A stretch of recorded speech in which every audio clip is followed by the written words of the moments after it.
It started just like any other. The cargo ship SS Cotopaxi is making another journey to Havana, Cuba to deliver coal. It's November 29, 1925. For Captain Meyer and his crew, leaving Charleston Port, South Carolina, it will be the last trip the ship ever makes. Its route ran through the Bermuda Triangle. 2 days into the trip, the Cotopaxi sent out a distress signal. It had got caught up in a strong tropical storm and turned over on its side. The wind was very strong and there was powerful lightning as well. Rain gradually filled the ship's hold. Then there was a bright white flash, and the ship disappeared without a trace. Later, its wreckage was found in the Gobi Desert, which is in a completely different part of the world. All 32 crew members, including the captain, were missing. Of course, the part about the Gobi Desert is fictional. For one of his movies, Steven Spielberg came up with the idea that the ship was moved there by aliens. Still, in real life, the ship was never found, and its crew really did disappear. It was officially declared missing a month afterward, and nobody could find the wreck. It seems like a classic case of mysterious things going on in the Bermuda Triangle. But most mysteries are solved sooner or later. In 2020, the Cotopaxi was found. A man named Michael Barnett had moved to Florida to study shipwrecks off the coast. One wreck in particular really caught his attention. It was much larger than the others, and the locals called it the Bear Wreck. It was about 40 miles from St. Augustine in northern Florida, but no one had ever managed to identify the rusty hull. So Michael started to do some detective work. He measured the size of the shipwreck and started working through all the information he could find. He researched hundreds of old newspapers, leafed through insurance records, and looked at artifacts found on the wreck. After hundreds of hours of hard work, Michael was sure it was the Cotopaxi. But a few years before, there had been a rumor that the same ship had been found off the coast of Cuba. The Coast Guard found the wreck of a cargo ship about the same size that looked a lot like the one lost in 1925. Michael was sure they were wrong, so he teamed up with some science journalists and kept investigating. Soon they discovered something that seemed to confirm Michael's belief. Divers found brass valves with the letters SV on them in the wreckage of the ship. Michael suggested these initials referred to Scott Valve Manufacturing Company. The headquarters of this company was in Michigan, not far from where the Cotopaxi had been built. The company had probably supplied parts for the Cotopaxi. So the puzzle seemed to be solved. The Bear Wreck was really the missing cargo ship. But Michael still needed to work out why the ship had sunk. Did something mysterious really happen to the Cotopaxi in the Bermuda Triangle? Later, Michael found the testimony of the ship's carpenter among some old papers. The carpenter claimed that the hatches covering the coal on the ship had been in a terrible condition before it sank. Repair work on the covers wasn't finished before the crew got the order to sail to Cuba. So if the hatch covers were still broken during the trip, water could have easily gotten on board. This water probably flooded the hold during the tropical storm. This was the real reason why the Cotopaxi went down. There was really nothing mysterious about it. It was just a mistake made by ordinary people. But this is just one example out of dozens, or even hundreds, where ships and planes have gone missing in the Bermuda Triangle. We still can't explain some of these incidents. It seems like there really is something weird going on there. One of these strange events happened in 1948. A passenger jet was headed for Miami from San Juan, Puerto Rico. It disappeared in the same area as the Cotopaxi. The 32 people on board vanished without a trace. The weather was clear throughout the flight, but experts think that when the plane was about 50 miles from the coast, it could have been hit by a strong wind that knocked it off course.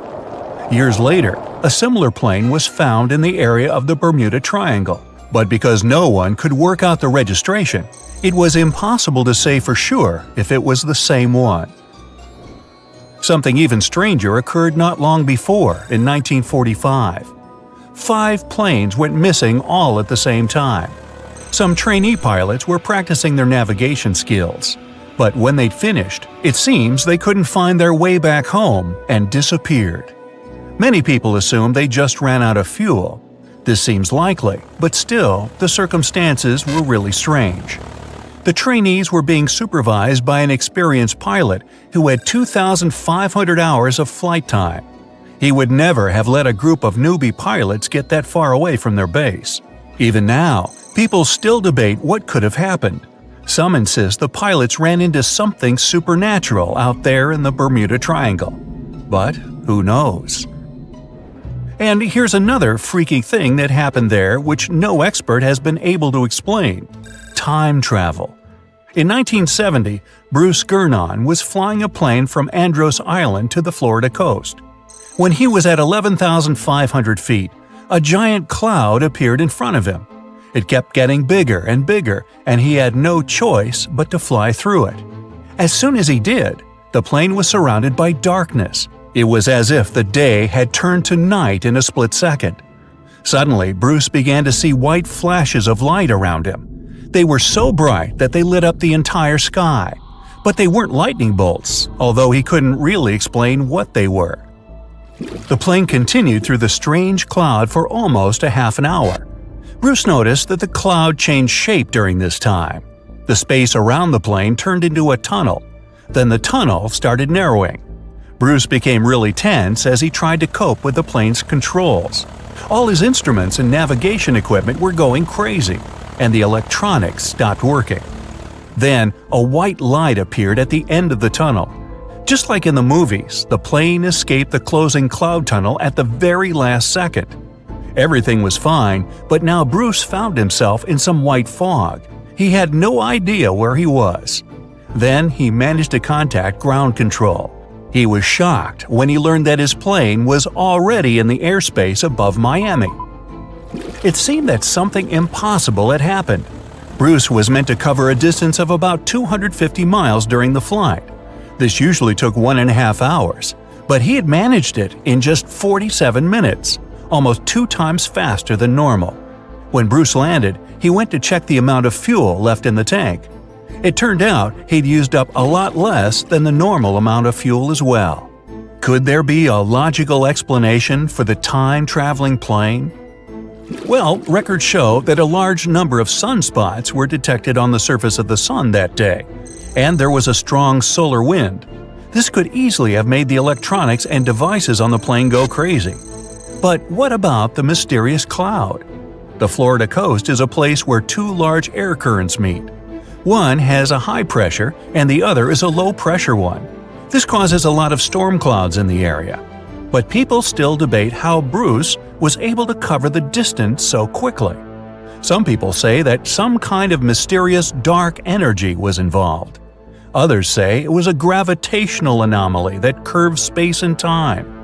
Others think that Bruce is just a fraud. We still don't know the truth. So, is there really something supernatural about the Bermuda Triangle? Or is it all just coincidences and made-up stories? The truth is that no more planes and ships disappear in the Bermuda Triangle than anywhere else in the world. They said it was the most technologically advanced ship. They said it was unsinkable. And when it sank, they made a movie about it. These were the main reasons why the Titanic disaster became world famous. But unfortunately, this is not the only large-scale shipwreck. And sadly, there have been cases much worse than the tragedy of the Titanic. One of them occurred on April 27, 1865. The Sultana steamboat carried passengers and cargo daily between St. Louis and New Orleans. It was a pretty large wooden boat with 3 decks and was 260 feet long and 70 feet wide, almost twice the size of a basketball court. The ship could carry about 350 passengers, but on that unfortunate day, more than 2,000 people were on it. On April 23rd, she was making a routine voyage from New Orleans when it broke down. Something was wrong with the boiler, so the vessel docked in Vicksburg for repairs. At the port, the ship's captain, James Cass Mason, found out about an excellent opportunity to earn a lot of money. All he needed to do was to transfer a large group of former prisoners to the north. The captain agreed to do it, but the problem was that the boiler required a lot of time to repair. Mason was afraid that his competitors would take the job, so he decided to sail despite the malfunction the ship had. He patched up the holes in the boiler instead of a big repair and invited all the ex-prisoners on board. So, there was a broken boiler, an excess number of passengers, a lack of lifeboats, and not the best river conditions. Also, the captain refused to send the ex-prisoners to the hold, so they were all with ordinary passengers. There were strong chances for a shipwreck, but the greedy desire to earn more money was stronger. The Sultana went on a voyage and sailed up the river for 2 days. At this time, one of the biggest Mississippi floods in history began. The river overflowed its shores because of the flood, with the water level rising several feet. All the trees on the shore disappeared, and only the tops were sticking out of the water. The ship sailed opposite this powerful current, making the boiler work too hard. On the evening of April 26th, the Sultana arrived in Memphis, Tennessee, and they loaded even more, 120 tons of sugar and 200 passengers. She got incredibly heavy. Around midnight, the ship continued its dangerous journey. The captain sailed to barges to load a shipment of coal. At 1 a.m., the vessel left the barge. At 2 a.m., the broken boiler, unable to withstand the load, suddenly exploded. The Sultana was just 7 miles north of Memphis. Few people survived that day. The problem was that passengers trying to escape from the fire jumped into a cold river with a strong current. The Sultana disaster is considered the most tragic shipwreck in the history of the United States. The exact number of those who didn't survive is still unknown. According to various sources, this number was from 961 to 1,800 people. Don't be surprised that almost no one knows this story. There were many more survivors in the Titanic tragedy, and everybody heard about it. But the Sultana sank during one high-profile event. 12 days before the shipwreck, the country lost Abraham Lincoln. People hadn't yet recovered from this news, so no one paid much attention to the tragedy of the Sultana. Many catastrophes happened quite recently by historical standards. One of them occurred in 2002. The ferry Joola was a Senegalese vessel. The ferry sailed twice a week, mainly along the coast of Dakar, carrying passengers who traded mango and palm oil. It made daily voyages and never faced severe problems thanks to modern rescue equipment and good repair service. But one day, the ship's crew discovered a malfunction and sent the boat to port. For almost a year, Joola was in a non-working condition, awaiting repairs. But it didn't get high-quality service. After poor maintenance, the ferry set off on its last voyage. On September 26, 2002, Joola sailed between southern Senegal and Dakar, and at 11 p.m. headed toward Gambia, where a strong storm began. The wind raised high waves, but this wasn't critical for the large passenger ship unless the number of people on board didn't exceed the established norm. Joola was supposed to carry about 500 passengers, but had many more people that day. Too many passengers, poor repairs, and a strong storm caused severe problems for the ship. But the main factor in the shipwreck was that Joola was only built for sailing in coastal waters, but that day, it sailed far from the shore. Big waves started rocking the boat, and at some point, it just turned upside down. The ship's deck went underwater, and its lower part stuck above the surface like an iceberg. All the passengers sitting in cabins fell on the ceiling and lost their orientation in space. There were no holes or damage in the ship's hull, and water flooded the lower decks for a long time. The vessel stood in a twisted position for several hours. Then, the boat began to sink when the water seeped through the deck and hold. The ocean was warm, but no one came to save the passengers. People had to wait almost 4 days to be rescued. Unfortunately, only a few managed to survive. The Philippines is a very dangerous area for ships. This place consists of several thousand islands and a vast area with shallow water. Ships can run aground and damage the hull with reefs and pitfalls. On September 20th, 1987, one of the most terrible disasters in navigation history occurred there. A Philippine passenger ferry called Dona Paz left one of the islands and sailed toward Manila. The sun was shining, the ocean was calm, and the visibility was good. But for some reason, the crew members didn't notice how the tanker Vector was approaching them. The two ships collided at low speed. The collision wasn't strong, but the problem was that the Vector had tons of oil on board, and the Dona Paz crashed into the cargo hold where that oil was stored. So it spilled all over the ocean, and then a spark slipped through. Not only did the two ships catch fire, but also filled with water. Both ships sank in a matter of seconds. Only a few dozen people survived that disaster. On September 27, 1854, the passenger ship Arctic sailed from Liverpool to New York. The fog came rolling down, and visibility got really bad.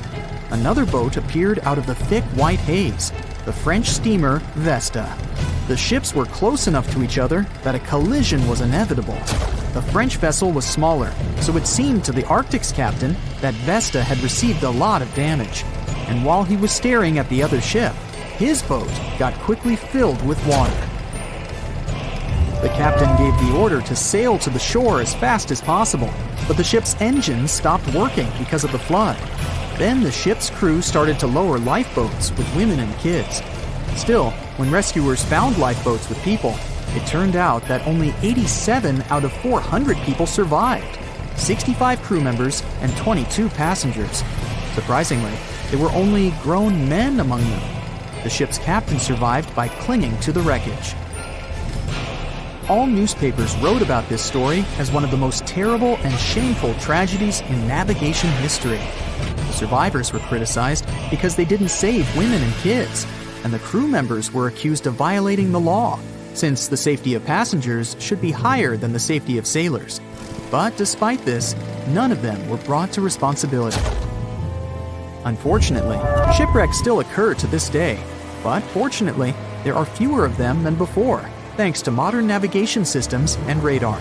But no technology can guarantee there won't be a super strong storm or any other emergency that no one can foresee. Thick fog is rising over the ocean as the sun is slowly sinking towards the horizon. It's hard to see further away than a few dozen feet, but that's enough to notice a hulking, skeletal shape in the distance.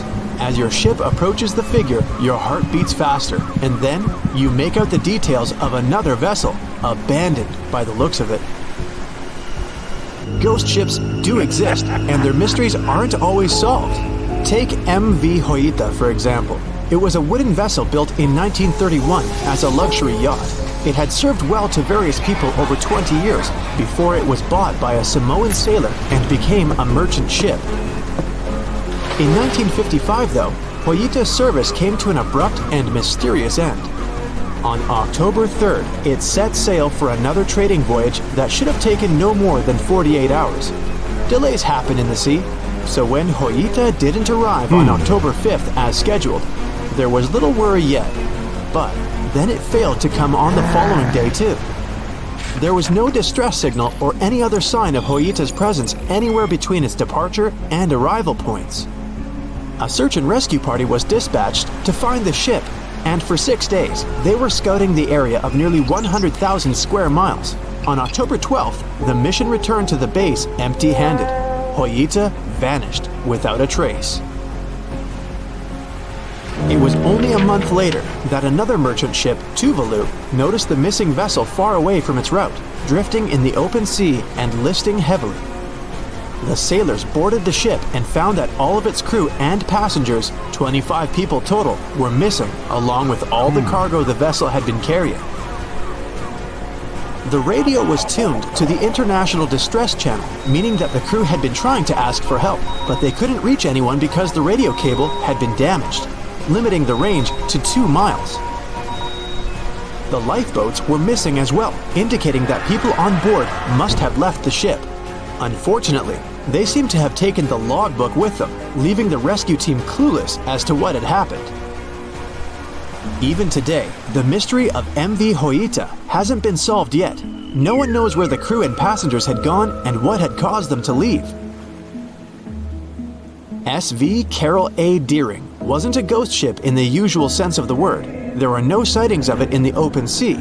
Instead, it was found on the shore, but the circumstances of it running aground are a puzzle shrouded in mystery. Carroll A Deering was built in 1919 in Maine, and it was a large vessel made for commercial voyages. Unfortunately, despite its large cost of construction, it had only served for a year before its last trip. July 19, 1920. The ship was traveling from Puerto Rico to Rio de Janeiro via Newport News to deliver a cargo of coal.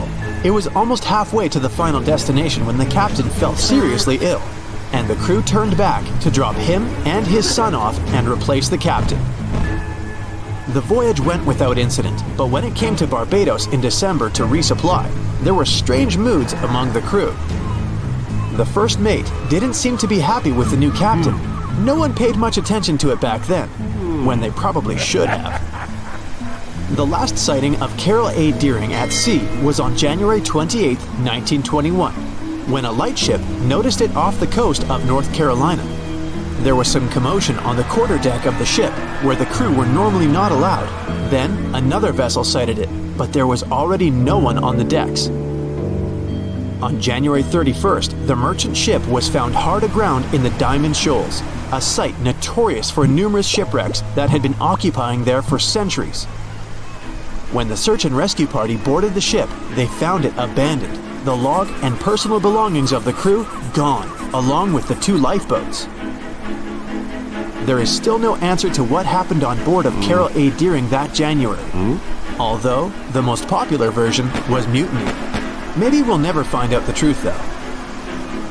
SS Baychimo is perhaps one of the most notable ghost ships in history. This large cargo steamer was built in 1914 in Sweden and plodded its way dutifully over 16 years, trading provisions for pelts with native tribes of Alaska and Canada. But then, on October 1st, 1931, Baychimo got caught in pack ice. At first, it seemed the crew would be able to wait it out and continue on their route because the ship broke free in a couple of days. But in less than a week, it became caught again, this time for good. In another week, a rescue party was sent to fetch 22 of the Baychimo's crew, while another 15 remained behind to wait through the winter if necessary and get the ship back. But a month later, after a powerful blizzard struck their camp, the sailors went out of their shelters only to find the ship gone. Luckily, a few days later, a native hunter told them Baychimo hadn't been lost yet. He'd seen it about 45 miles from where they had been stationed. They managed to track it down, but decided the ship wouldn't survive the winter. So they took the most valuable cargo from its hold and abandoned it. They were wrong though. SS Baychimo did survive that winter, and many more that followed. When the ice broke, it sailed away on its own, drifting listlessly along the shores of Canada and Alaska.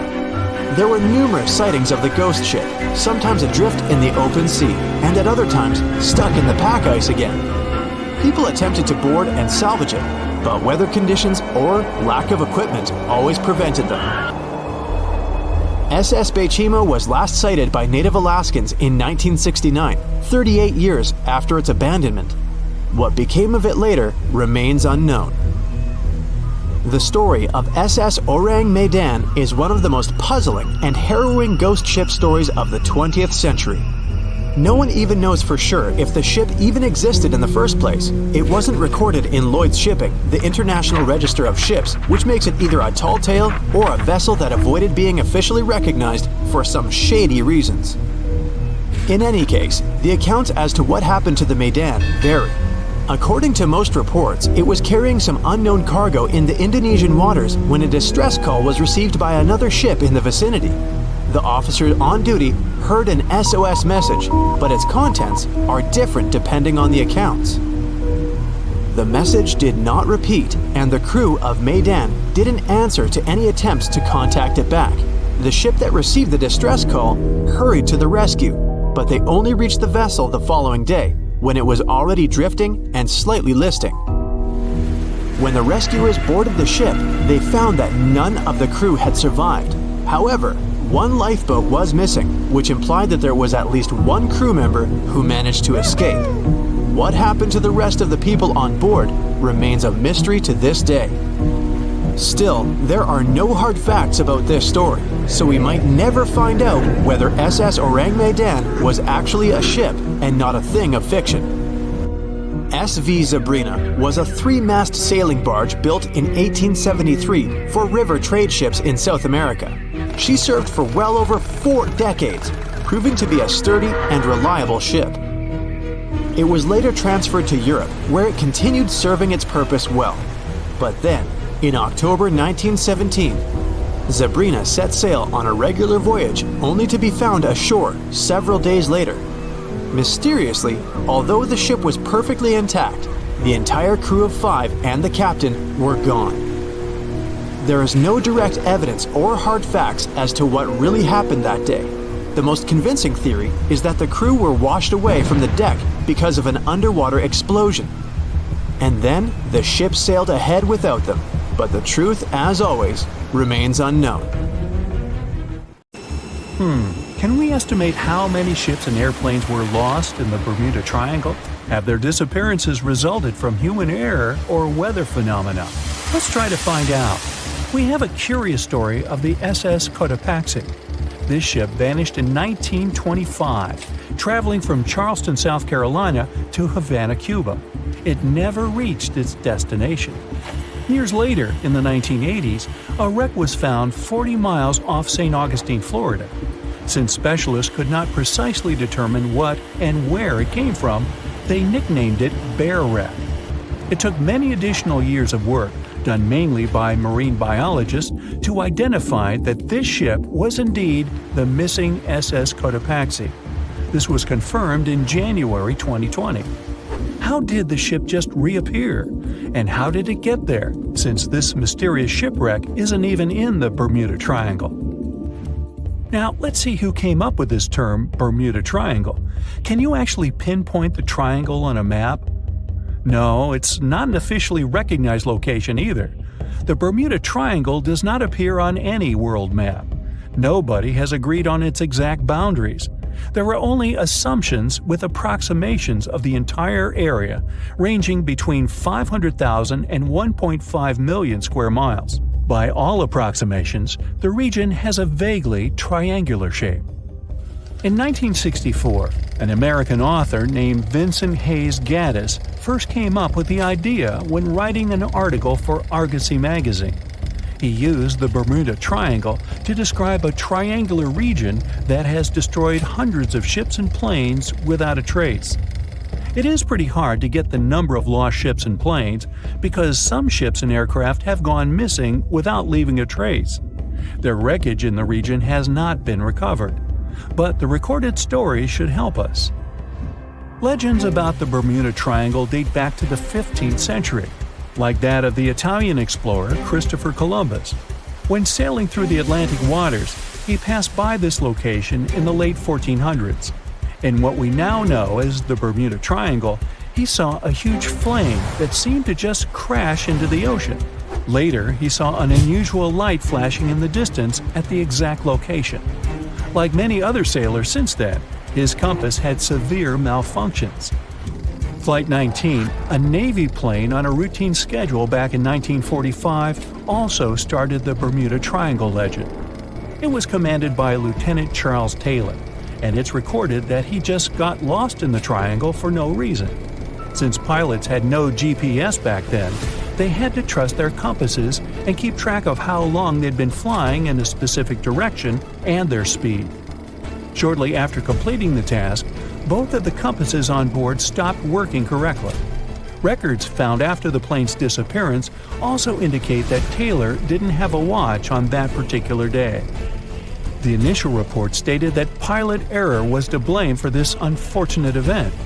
However, because people weren't satisfied with this outcome, it was changed to causes or reasons unknown after several reviews.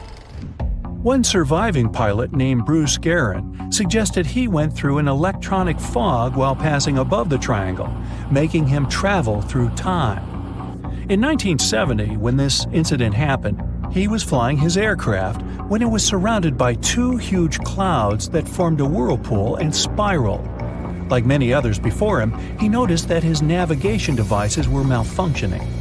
When he eventually made it out of those clouds, he discovered that his flight had only taken 35 minutes. It should have taken 75 in total. Since he had no other reasonable explanation for what he went through, he believed he must have been pushed forward in time. It's not only strange-looking clouds that have been seen above the Bermuda Triangle. In 2014, a pilot recalled almost colliding with a flying object that he could not identify whatsoever. Some of these strange encounters were even caught on tape. It's the case of an early 2015 flight whose passengers noticed a curious object just floating over the ocean. The pilots have yet to figure out what they actually saw back there. Okay, not all of the possible explanations have been this unusual. Oceanographers, for example, have also tried to explain why ships disappear around here. So they recently came back to one of their old theories: rogue waves. These are immense walls of water that just pop up suddenly. If multiple such waves rise simultaneously, they overlap like a wave sandwich. If one single wave can reach over 30 feet tall and happen simultaneously, it can create a rogue wave that can surpass 100 feet high. These types of waves can quickly overtake even the biggest of ships. Meteorologists came up with their own explanation too: hexagonal clouds. These unusual types of clouds can generate winds of up to 170 miles per hour, and they're pretty significant too, some reaching 20 to 55 miles across. As such, waves inside these wind giants can go as high as 45 feet. The Earth's own magnetic force might also have something to do with it. Within the Bermuda Triangle, compasses point to true north, the geographic North Pole, rather than magnetic north, the shifting magnetic North Pole. Some have even explained that since these two perfectly overlap in the Bermuda Triangle, it can cause a magnetic phenomenon that could make navigational devices malfunction. It's called the agonic line. The problem is that scientists have discovered that this line moves each year. It might have passed through the Bermuda Triangle at one point, but it's now through the Gulf of Mexico. Other strange natural phenomenon found along the coast of Norway could help explain why the Bermuda Triangle has claimed so many ships. There are some deep craters there, measuring up to half a mile wide and are 150 feet deep. Scientists believe they were created by methane gas bubbles. This gas seems to be leaking from deposits hidden deep in the seabed. Once the gas reaches a certain quantity, it bursts to the surface and causes eruptions. So, do pilots and ship captains actually avoid this area today? Could this explain why there are fewer ships that get lost there nowadays? But if you've ever flown from Miami to San Juan, Puerto Rico, you probably know that's not true. As for ships, if people would avoid the Bermuda Triangle, nearly all Caribbean vacations would be spoiled. To this day, there are a lot of flights that go over the Bermuda Triangle, so it's clear nobody is avoiding it. This place is one of the most heavily traveled shipping lanes in the world. Nowadays, the Bermuda Triangle has heavy daily traffic, both by sea and air. But the Bermuda Triangle is indeed subject to tropical storms and hurricanes that happen very often. Let's also keep in mind that the Gulf Stream, a strong ocean current that causes sharp changes in local weather, passes through the Bermuda Triangle. Besides, the deepest point in the Atlantic Ocean, the Milwaukee Depth, is also located in the Bermuda Triangle. The Puerto Rico Trench reaches almost 27,500 feet at the Milwaukee Depth. So, if you think about it, the whole mystery is a perfect combination of human error, bad weather, and a lot of ship traffic. This was confirmed by data provided by the U.S. Coast Guard. If you look at percentages, the number of ships or planes that go missing in the Bermuda Triangle isn't different from anywhere else. Disappearances do not happen more often than in any comparable region of the Atlantic Ocean. Official statistics say around 50 ships and 20 airplanes have vanished while traveling through this region. So that's another reason why the total number is so hard to pinpoint. Nobody could describe its rescue in official records if a boat was reported missing. There are also some events that, it turns out, didn't happen at all, adding to those false reports, like that of a plane crash back in 1937 off Daytona Beach, Florida, that local papers surprisingly revealed nothing about. The moon shines brightly and illuminates the black water of the ocean. Thick fog descends on it in ominous silence. Then, it's suddenly broken by the creaking of wooden boards, followed by a rippling of the waves. Through the fog, you see the outline of an old, large ship. Its hull is rusty, and a strange cold is coming from it. But the most unsettling thing is that there's no one on the deck. The ship sails without a crew. No, this isn't a mythical Flying Dutchman, but a very real ghost ship. September 2nd, 2019. The British Royal Navy's ice patrol ship, called the HMS Protector, sails through the calm waters of the Atlantic Ocean. The time is 11 p.m. Some of the ship's crew are on deck, while others are sleeping in their cabins. The captain steers the ship and looks straight at the horizon. The sky is lit up by an orange twilight, and clouds float in the distance. Suddenly, against this beautiful landscape, one of the sailors notices the black silhouette of an unknown ship. The captain slows down and steers the ship a little closer to the mysterious vessel. This is an old cargo ship, 250 feet long. Attempts to contact the crew members lead to nothing. It seems the unknown boat is floating in the ocean by itself. There's no one on board, at least, no one alive. The deck of the ship creaks from rocking on the waves. The sun sinks below the horizon, and it gets dark. The ship looks terrifying. British sailors don't dare to climb on that strange deck. They take a photo, post it on the internet, and sail away. Many people on the internet will assume the sailors met a real ghost ship. 5 months later, we're in the village of Ballycotton in County Cork, Ireland. A local leaves the house early in the morning to go for a daily run. Music in his headphones, fresh cool air, and a scenic route are ideal conditions for a good workout. The jogger runs along the road on the coast of the Celtic Sea. There was a strong storm last night, and now the sea looks calm. The man runs along the top of a low cliff and notices a huge vessel. An old rusty cargo ship 250 feet long lies on the beach, right among the rocks. No people on board. It seems the ship has been here for ages, but the local is sure this vessel wasn't here yesterday. A little later, it turns out this is the same ship that the sailors from the HMS Protector saw 5 months ago, thousands of miles from this place. The cargo ship, called the Alta, was built in 1976. Nobody knows who used it all this time and for what purposes. It's only known that in 2017, the ship was purchased by a new owner and marked with the flag of Tanzania. It's important to say that almost all cargo ships are equipped with AIS, Automatic Identification System, which is needed to track ship movements in the ocean. Since 2015, something strange started happening with the Alta's AIS. The ship disappeared from the satellites, then reappeared again. Over the past few years, this ship had changed several names and flags. It's not surprising that its AIS shut off and turned on numerous times. It's said that some of those who disable AIS on their ships do so to hide outlaw activities. The ship's captain, whoever it was, clearly didn't want to show the Alta's movements. As AIS showed in 2017, the ship had sailed near Greek port cities. The Alta made 12 stops in 3 such cities in different parts of Greece.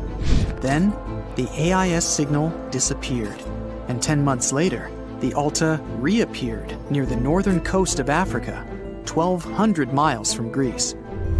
In September of 2018, The ship was sailing about 1,400 miles southeast of Bermuda, and at that time, the crew members started having problems. There were 10 people on board the Alta. On September 19th, the ship's engine failed right in the middle of the Atlantic Ocean. The nearest shore was very far away. The ship began to drift. As days passed, the crew couldn't fix the vessel. Food supplies were running low. The crew started to panic and tried to contact someone. The situation got worse as a strong hurricane was approaching the place where the ship broke down.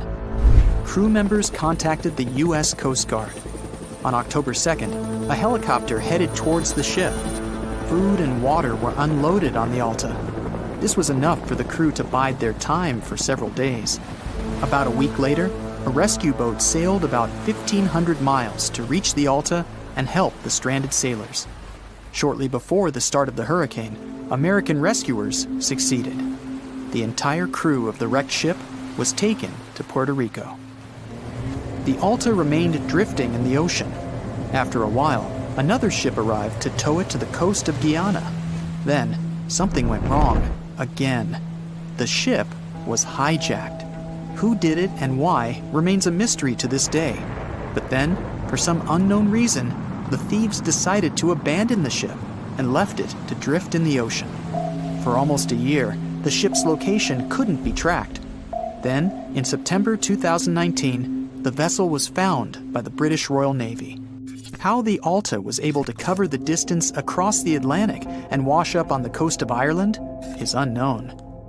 An investigation has been launched in Ireland. It's necessary to identify the owner of the vessel and find a responsible person to take on the task of towing it. But no one has since been found. Once, an unknown person called the Irish authorities and introduced themselves as the owner of the ship, but didn't provide any evidence. Several barrels of oil were found on board the Alta. To dismantle the ship, the Irish authorities will need to spend about 10 million euros. Local residents are annoyed by the wreck too.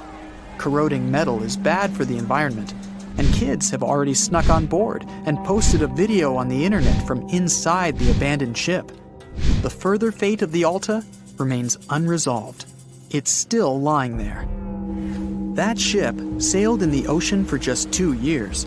Now imagine if some other managed to drift for 38. In all that time, no one could catch this ship, and people still seek it. That vessel is called the SS Baychimo. It was a merchant ship owned by a Canadian trading company. In 1931, the ship got stuck in ice off the coast of Alaska. A strong snowstorm began. The team waited a week for it to end, but the storm only intensified. One day, the weather improved a bit, and part of the team was evacuated to the nearest city. Another part of the crew, with the captain, set up camp near the ship. The storm started again and didn't stop for a long time. The blizzard was so heavy that the ship's captain couldn't see beyond his arm's reach. Finally, when the storm was over, the captain saw that the ship simply vanished. He decided the Baychimo sank during the storm. A week later, the ship was found, drifting near the place where it was lost. The hull of the ship was damaged so badly that it was unsafe to sail on it. The captain decided to abandon the ship. However, it didn't sink. For the next 38 years, it was drifting at various points along the Alaskan coast. Several times, people climbed on the ship, including native Alaskan residents and a group of researchers. Attempts to save the vessel from the sea ended in failure. The salvage operations were hampered by drifting ice and bad weather. The last time it was seen was in 1969. The ship was frozen and blocked by the ice. In 2006, the government created a special project to find the Baychimo. However, in all these years, the ship still hasn't been found. Its fate is unknown. It's likely that the ship has finally found peace and is now lying on the seabed of the Chukchi Sea. It's 2018. You get up early in the morning to go ashore and catch some fish. You come to the spot you were yesterday, throw the hook into the sea, and wait. The float is twitching. You've caught some fish, but Hey, hello? Why aren't you doing anything? Right now, you don't care about the fish.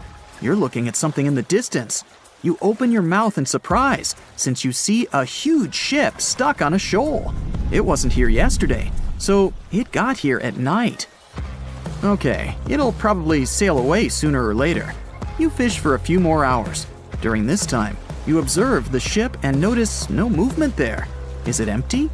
Boats and the Coastal Service are sailing from the shore to the vessel. You decide to check it out too. You get in your old boat and go there. The mist descends to the water, making the ship look creepy. The colossal vessel is rusty and empty. But where is the whole crew? And how did it get there? The Coast Guard comes on board. They search the hold, the cabins, and the upper deck. There's someone's stuff, some remnants of food supplies, notebooks, and clothes. Everything suggests the crew has disappeared for some reason. Fishers who noticed the vessel first didn't see anyone coming down from the board. No radio signals were sent to the port, and no one reported about the ship. It appeared here from nowhere. The only chance to get any information is to look at the number and name of the vessel. This is Sam Ratulangi PB 1600. The Coast Guard checks the information, studies the data of all the country ships, and no way. One company built the boat in 2001 in Indonesia. People used it to transport heavy loads across the seas around Asia. The ship had been properly operating for 8 years. People were delivering industrial goods to different points in the region, but something went wrong. In 2009, Sam Ratulangi was sailing near the coast of Taiwan, and that's it. There were no further records about it. There were no reports in any port. Everyone thought it must have drowned, so no one had been looking for it for years.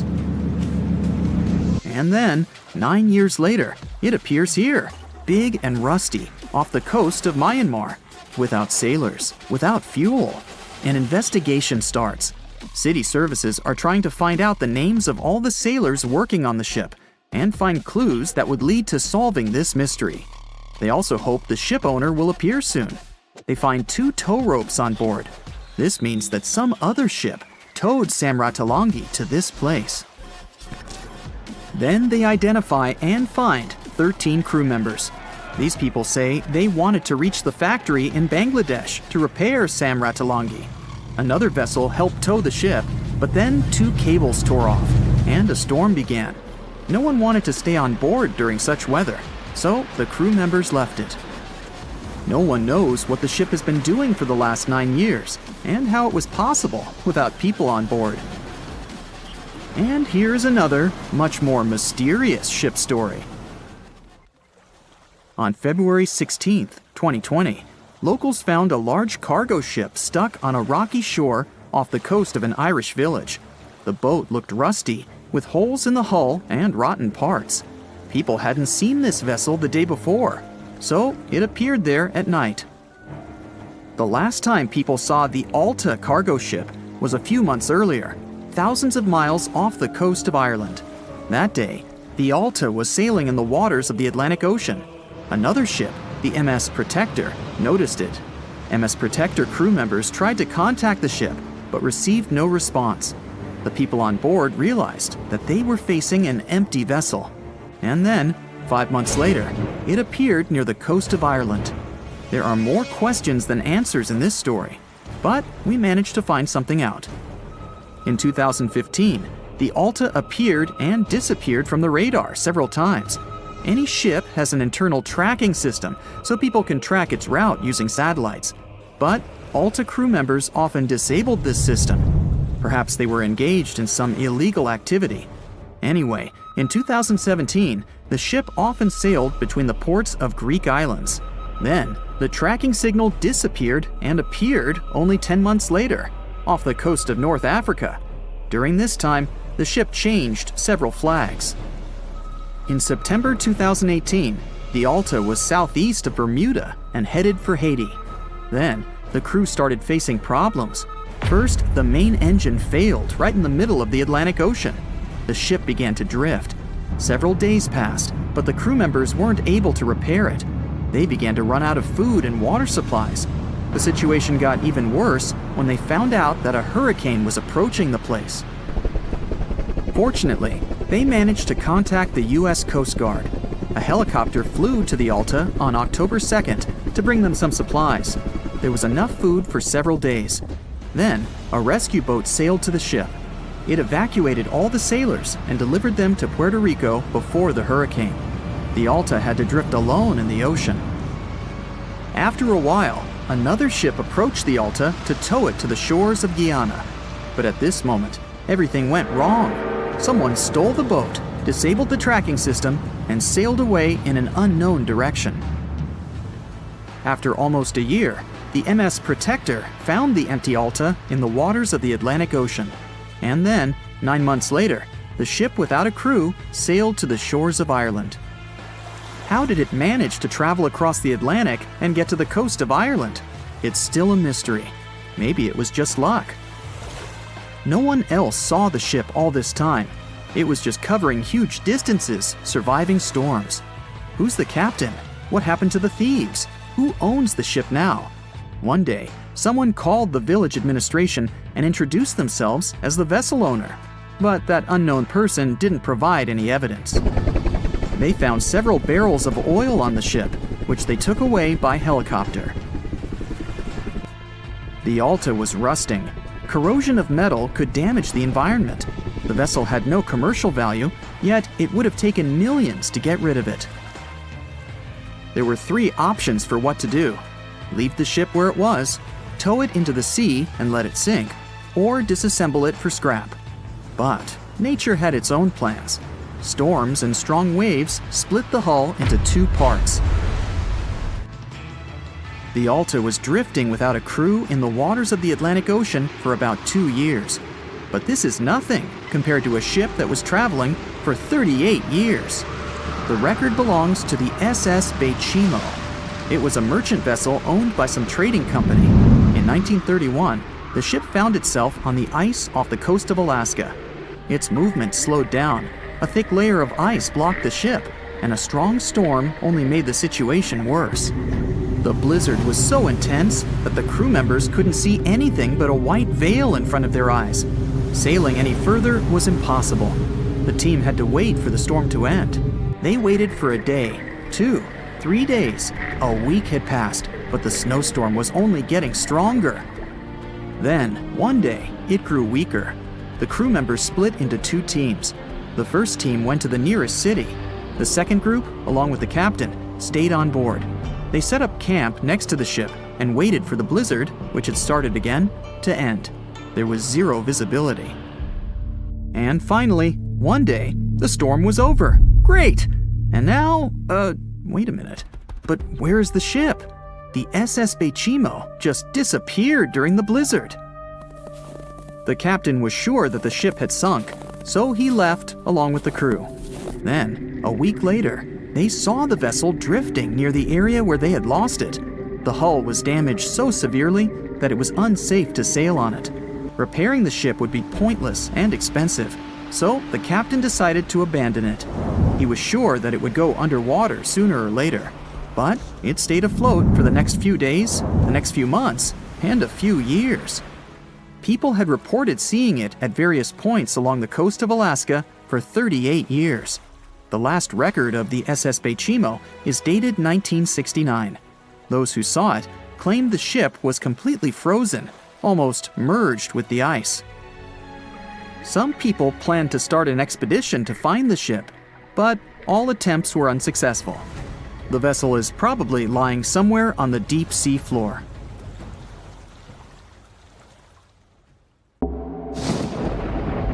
There's a ship drifting somewhere in the ocean without a crew. The last time someone saw it was over 50 years ago. Its story reminds of that of the Flying Dutchman, a ship that's bound to sail forever and bring disaster to whoever sees it at sea. At least the legend says so. Unlike the Flying Dutchman, the SS Baychimo was definitely real and built for a German company in Hamburg, and began as an ordinary cargo ship. It was trading supplies between Hamburg and Sweden in the Baltic Sea starting from 1914. It had a strong steam engine and a hull made of steel. A few years later, it became British property. Then, in the 1920s, a Canadian company purchased it for around $18,000, a huge amount of money back then. The new owner, the Hudson's Bay Company, was actively using the ship for several years. They would often send it on voyages from its home port in Scotland to Siberia, Alaska, the Yukon, and the Northwest Territories. It also passed through the Panama Canal and even the Suez Canal, with fur pelts for sale on board. Sometimes it would also transport passengers. It had completed 9 successful voyages before this strip of good luck came to an end. Starting from the 1930s, SS Baychimo would have trouble with ice and storms. When it first got trapped in ice in October of 1931, some of the crew managed to escape to Alaska. 15 of 22 sailors decided to stay with their vessel and try to save it. They had furs and other valuable cargo worth around $58,000 aboard. The company sent them supplies to survive the winter. They set camp near the ship out of the hatches, tarpaulins, and other materials, and offloaded the cargo. At the end of November, a blizzard rushed through the area, and it seemed like it had taken the ship with it. The ice platform had survived, but the ship broke free. Some of the crew members were sure it had sunk. But soon after, they heard from one of the locals who had spotted their ship around 45 miles away from their camp. The crew moved on with their lives, and the ship started its journey as a runaway vessel. People would spot SS Baychimo once a year or so, all the way until 1965. It was mostly spotted off the coast of Alaska. A man going to Nome with his sled dog, along with prospectors, explorers, and treasure hunters, all claimed to have seen SS Baychimo. Someone tried to board it and take it to port, but ended up stranded on it for days because of horrible weather. Others got luckier and managed to take a whaleboat, some furniture, and other valuables from the vessel. Those who got close to the ship saw that it was damaged and missing the propeller. Still, it stayed afloat without a crew for at least 38 years and became the longest sailing ghost ship in history. In 2006, the Alaskan authorities started a project to solve the mystery of this ghost ship of the Arctic and finally find SS Baychimo, either still above or below the water. So far, the project has not been a success. SS Baychimo remains one of the estimated 4,000 ships that have disappeared off Alaskan shores. If the legend of the 17th century isn't lying, this ghost ship could be sailing somewhere along the Flying Dutchman. It belonged to the Dutch East India Company. Its captain managed to do the impossible for that time and sailed from Holland to Indonesia in only 3 months. They said he was flying over the sea, and some evil tongues explained that he had made a deal with evil forces to achieve that. Once the ship was sailing back home, its captain and crew disappeared without a trace. There are many versions of what happened to it. One of the first ones said it had tried to enter port at the Cape of Good Hope, got in a terrible storm, and sank as there was no captain to save it. Another legend says the captain had refused to obey the skies to let the ship sink during the storm. A scary life form then struck the boat and the crew, and it was condemned to forever wander without rest. Many sailors claim to have spotted the wandering Dutchman. The Duke of York, who was to become King of England, mentioned having seen it in Australian waters. Right after spotting the ship, the man who saw it first fell from the top of the mast and didn't survive. There were more encounters with this legendary ship up to the middle of the 20th century. Ships would nearly collide with it as the Flying Dutchman jumped out of the blue. Scientists have a more logical explanation for this mystery: Fata Morgana, not to be confused with Hakuna Matata. Now, when you're out at sea on a hot day and the air is all wavy, it feels like when you look at the road on a scorching summer day. That's because of something called atmospheric refraction. When light passes through different layers of air with different temperatures and densities, it bends and twists. Sometimes, under certain conditions, this bending of light can create really bizarre optical illusions over the ocean, like sightings of the Flying Dutchman. The Fata Morgana phenomenon can make distant objects appear distorted, stretched, or even lifted above the horizon. So you can see a ship far away, but because of the way the light is bending, it will look like it's floating above the water or even disappearing and reappearing. A fata morgana is most commonly seen in polar regions, especially over large sheets of ice that have a uniform low temperature. But you can see it anywhere, even in deserts and over lakes on hot days. The first stories about ghost ships go all the way back to ancient Greek and Roman mythology. One of the most famous ghost ships in history is the Mary Celeste. This brigantine was traveling from New York City to Genoa and was fully stocked with provisions, but missing a crew when it was discovered in the Atlantic Ocean in 1872. The crew's personal belongings were also there, completely undisturbed. The final entry in their log was made 10 days earlier. We still don't know what happened to its crew, and the ship has inspired many spooky stories and legends. The Lady Lovibond was another legendary schooner that is believed to have been wrecked off the coast of Kent in the middle of the 18th century. The story tells that the ship's captain, Simon Reed, had just got married and took his bride on board for a celebratory cruise, despite the superstition that it could bring bad luck. They were on their way to Portugal when the first mate, who is also in love with the captain's new wife, went mad because of jealousy, attacked another crew member, and then took over the wheel and steered the ship straight into the dreaded Goodwin Sands. No one aboard survived, and the schooner is said to reappear as a ghost vessel every 50 years. In present times, many vessels become abandoned and turned into ghost ships intentionally. There are thousands of them floating in U.S. rivers, lakes, channels, and coastal waters. Some people lose their boats in storms and other extreme weather. Others have to abandon their boats because maintaining them can cost 10% of the boat's price.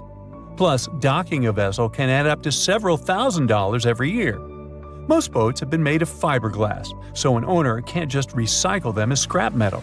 So, once they want to get rid of it, they often tie it to a dock and sneak away, or leave it floating far away from the shore, or just try to sink it. When ghost ships sink in shallow waters, they can cause damage to coral reefs, mangroves, marshlands, oyster habitats, and wetlands.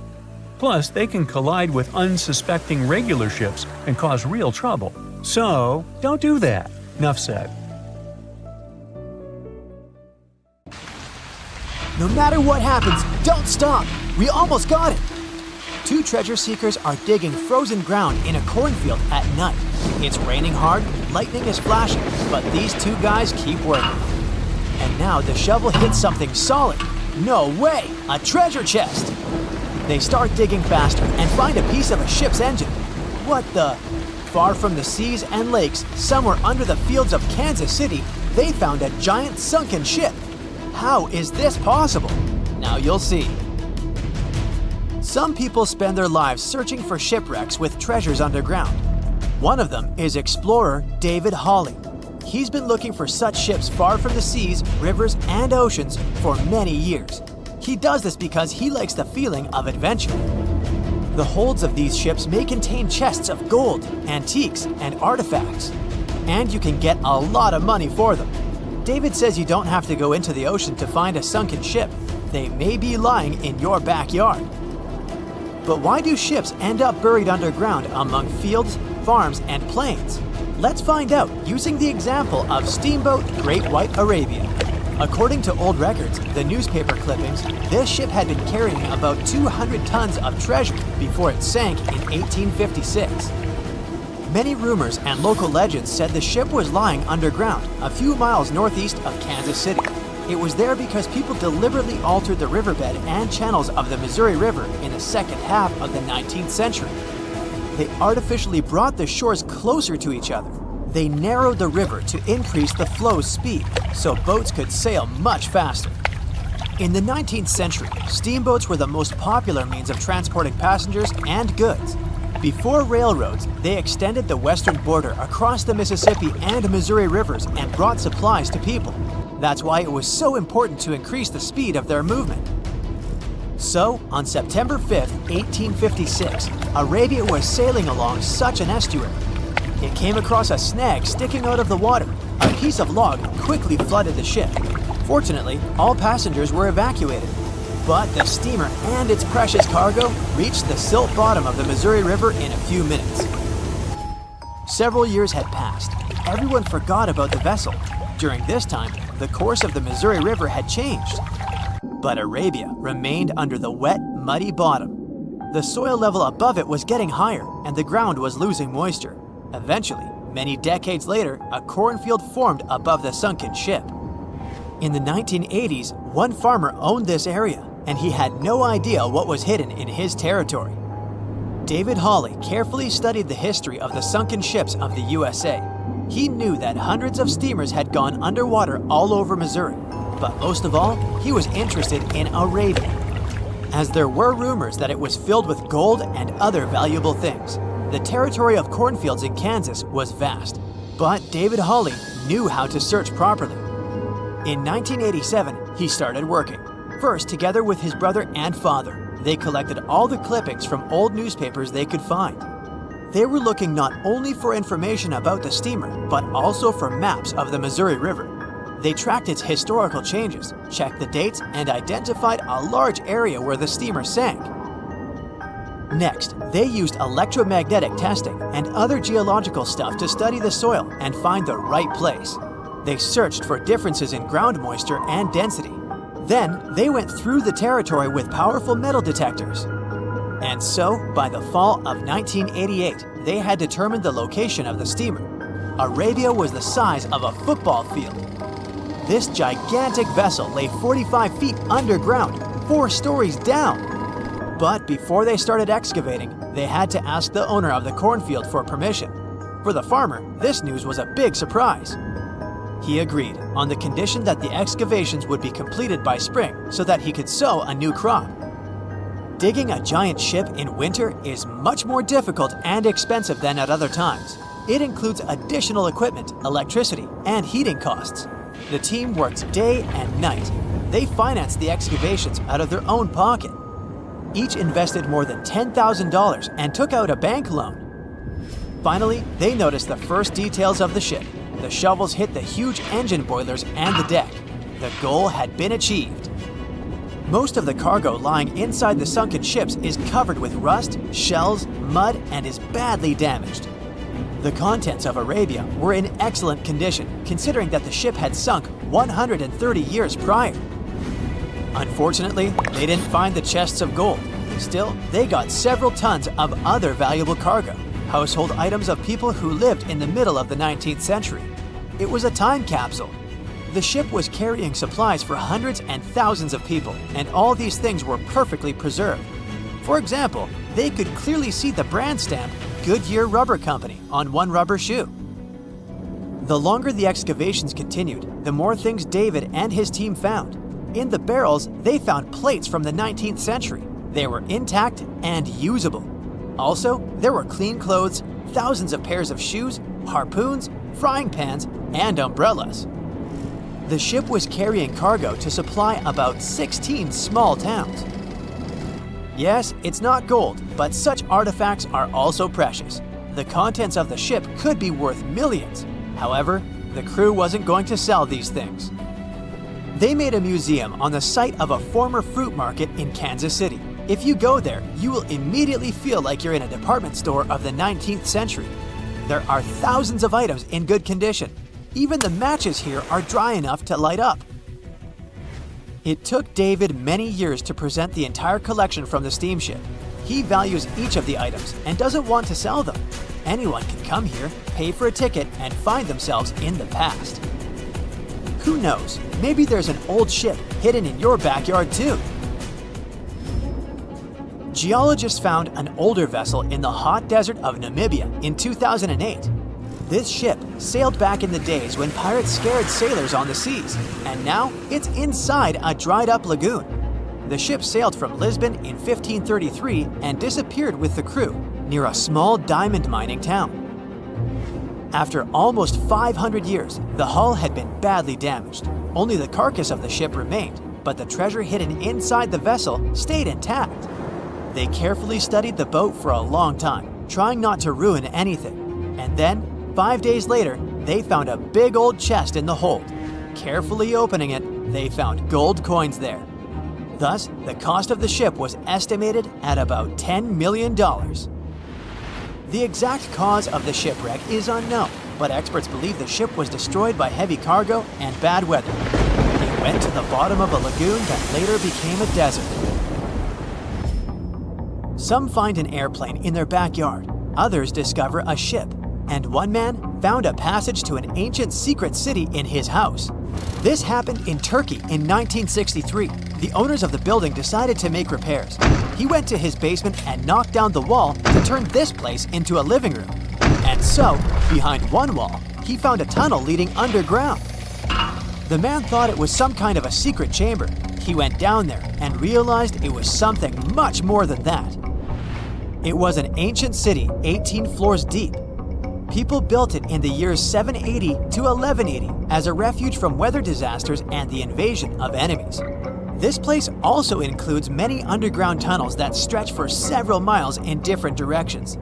People could get to the town from different points using secret passages leading to these roads. The city can accommodate about 20,000 residents, livestock, and tons of food supplies. Archaeologists have also found a chapel, schools, stables, and public kitchens there. The year was 1865.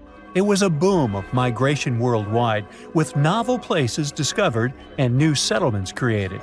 Without planes like we have now, a ship was the only way to escape from the old life and journey towards a new, hopefully brighter future. So, a voyage like that was quite a regular thing to do. More than 500 immigrants safely reached Queensland, and the ship was supposed to head back to London sometime later. It was indeed a long journey, but not many people were willing to return to England. After all, they had chosen to come to Australia to create a brand new life.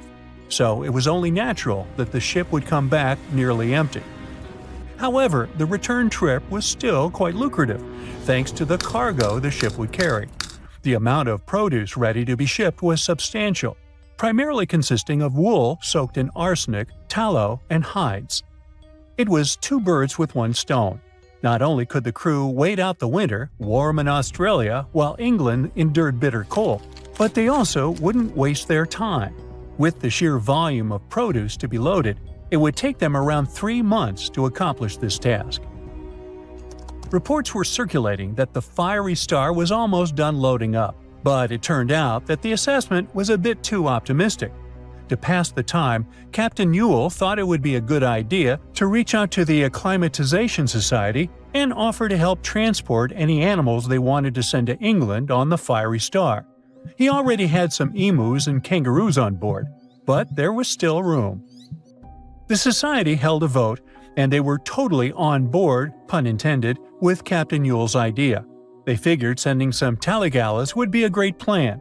Even though a few of these birds were already in England, the French Society needed a couple, and they could get them shipped there through England. Little did the crew know that all this cargo, all the produce they were willing to sell in England, would ultimately lead to the ship's destruction. Not only was the Fiery Star lost, but most of the people on board did not survive to complete the voyage. March 23rd. That was the day when the ship manifest was finally published. A manifest is a list that details the cargo, passengers, and crew of a ship, plane, or vehicle, primarily for customs officials. This document helps those involved in the transport verify that everyone and everything that was loaded is still on board when the vehicle reaches its destination. Once it's published, it means the ship is almost ready to depart. There were 3 possible ways of passenger accommodation. First, there was the saloon, the antiquated name for first class. Next, there was the second cabin, which is, logically, second class. Finally, there was the steerage, the cheapest form of passenger accommodation on a ship. Back in the 19th and early 20th centuries, many people traveled from their homelands, often to North America and Australia, looking for a fresh start. Most of them were poor and had limited funds for travel. In total, there were 8 people in the saloon, another 8 in the second cabin, and only 21 steerage passengers. Out of the 37 passengers, only one, John Omond, would make it out alive. He bought a ticket for the steerage, so unlike the Titanic situation, in this case, The class didn't really matter. The crew members list wasn't as detailed as the passengers. It was known that, in total, there were around 55 people in the crew, from able-bodied seamen to crew members simply called boys. But there's something telling me that the crew wasn't really that important for the captain. In reality, all that mattered to him was to make as much money as possible, shipping tons of dangerous, flammable cargo. Out of over 50 crew members, only 17 survived that voyage. But there was actually one more crew member who actually survived it all, just because they weren't let in. Sarah Johnson disguised herself as a man and planned to sneak onto the ship. However, something about her looks made the captain get suspicious, so he called the police and made Sarah leave the ship as he didn't want any immoral behavior to take place. Well, he saved her life. For him, it was the last voyage. The captain, W. Hunter Ewell, was quite a celebrity apparently. He already had a record of the safe landing of immigrants in the previous year, so there seemingly was no reason to worry. The trip promised to be safe. Clipper Fiery Star left Moreton Bay bound for London. The passengers took their places. The cargo had already been loaded. The full list is astonishing. In addition to all the wool, tallow, cotton, hides, and horns, there were also 6 cases of arrowroot and various other packages. And we can't forget the animals the captain took aboard too. The Fiery Star was far away, yet still observable to the east as it headed toward the Pacific Ocean. This was the last information available until May 26, when news of its destruction emerged from Brisbane. Chief Officer William Sargent's log reveals that the Fiery Star took 12 days to reach the southern tip of New Zealand, passing on April 11, 1865. The trip was going well until heavy seas ruined 2 longboats on April 17. On this day, a strong odor of smoke alerted the captain. When he checked, he found the lower hold completely filled with smoke from a fire fueled by the ship's flammable cargo. The hatches were quickly closed to try to contain the flames, but by the next day, the heat and toxic smoke had forced passengers out of their cabins. George Maber was one of the lucky survivors.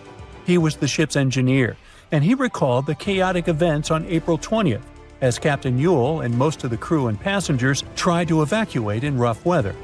At around 6 p.m., the ship took on water, and without much warning, Captain Ewell, 4 crew members, and a few female passengers hopped into a lifeboat and headed out.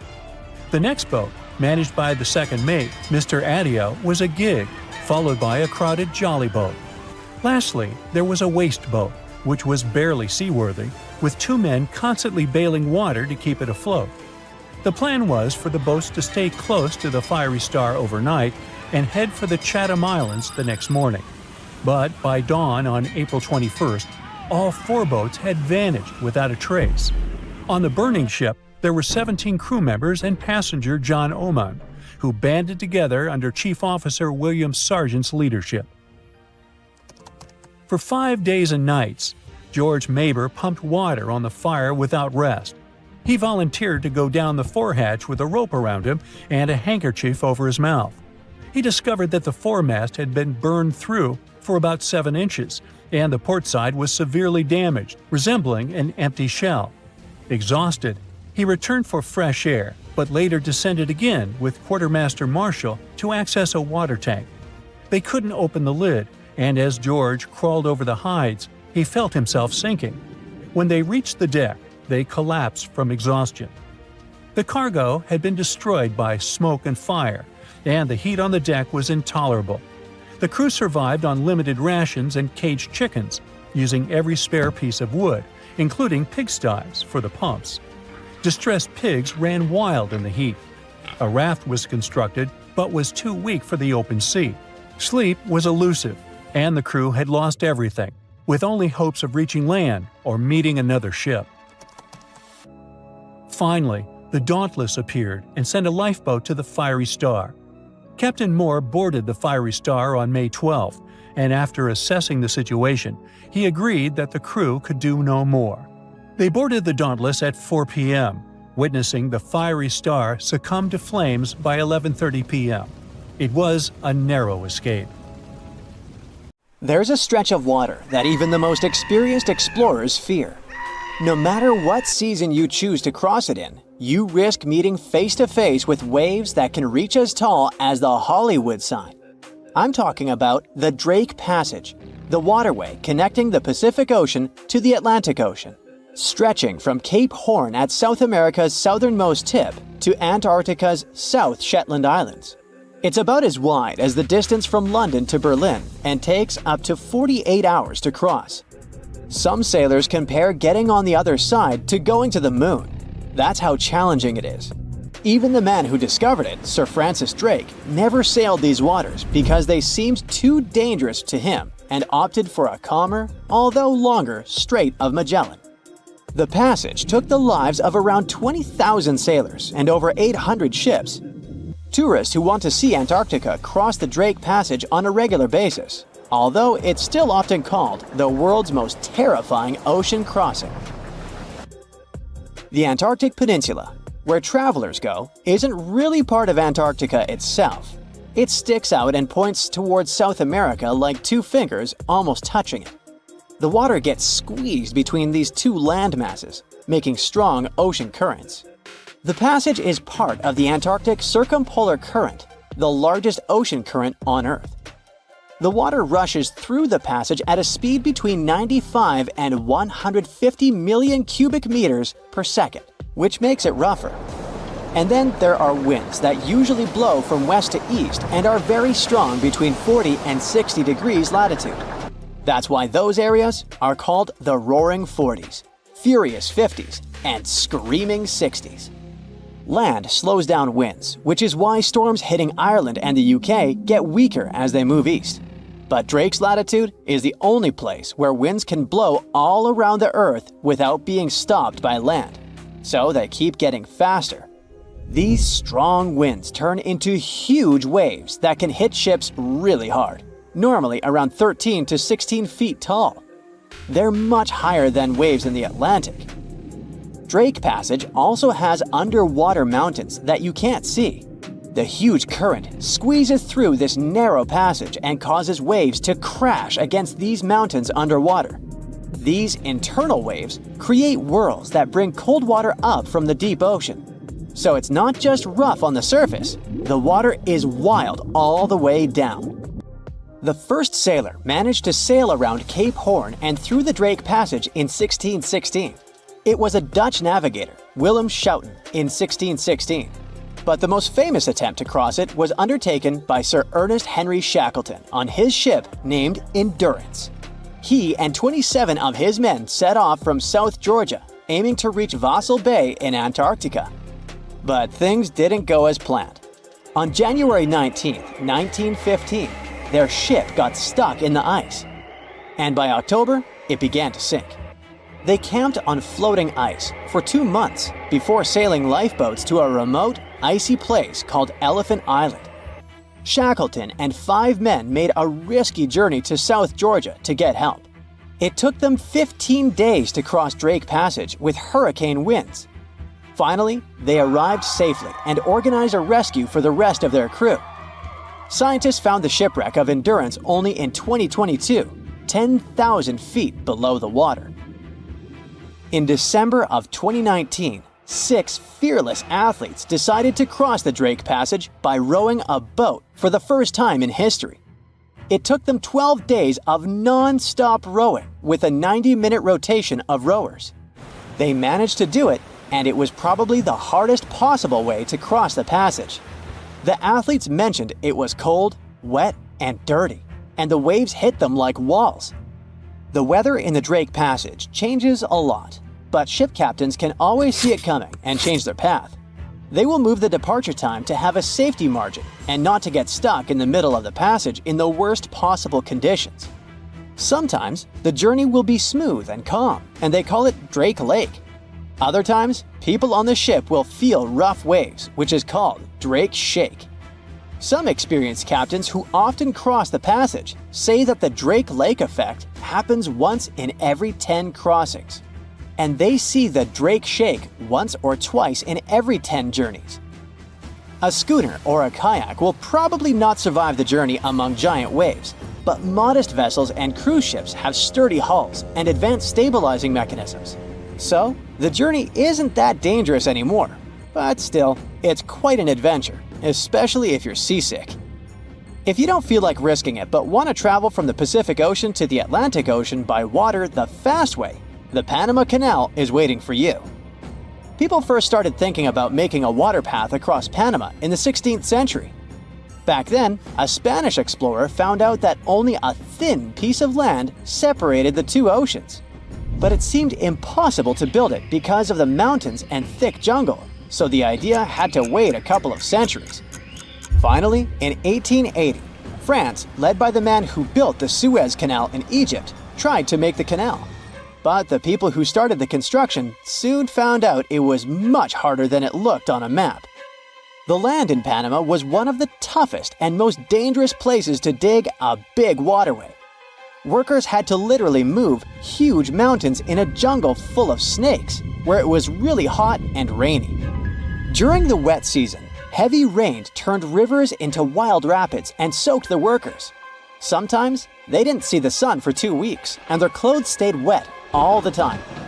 Big rocks were falling, and tiny mosquitoes that carried malaria made people very sick. And then, an earthquake happened on top of everything. They were losing thousands of people. That's why France decided to abandon the project after 7 years. Then, the United States bought the French assets in the canal zone and finished it by 1914. It cost the US around $375 million. The 50-mile-long passage of water saves ships traveling between New York and San Francisco 7,872 miles. Around 14,000 ships use it every year and pay around $1.8 million in tolls. So it looks like it all paid off.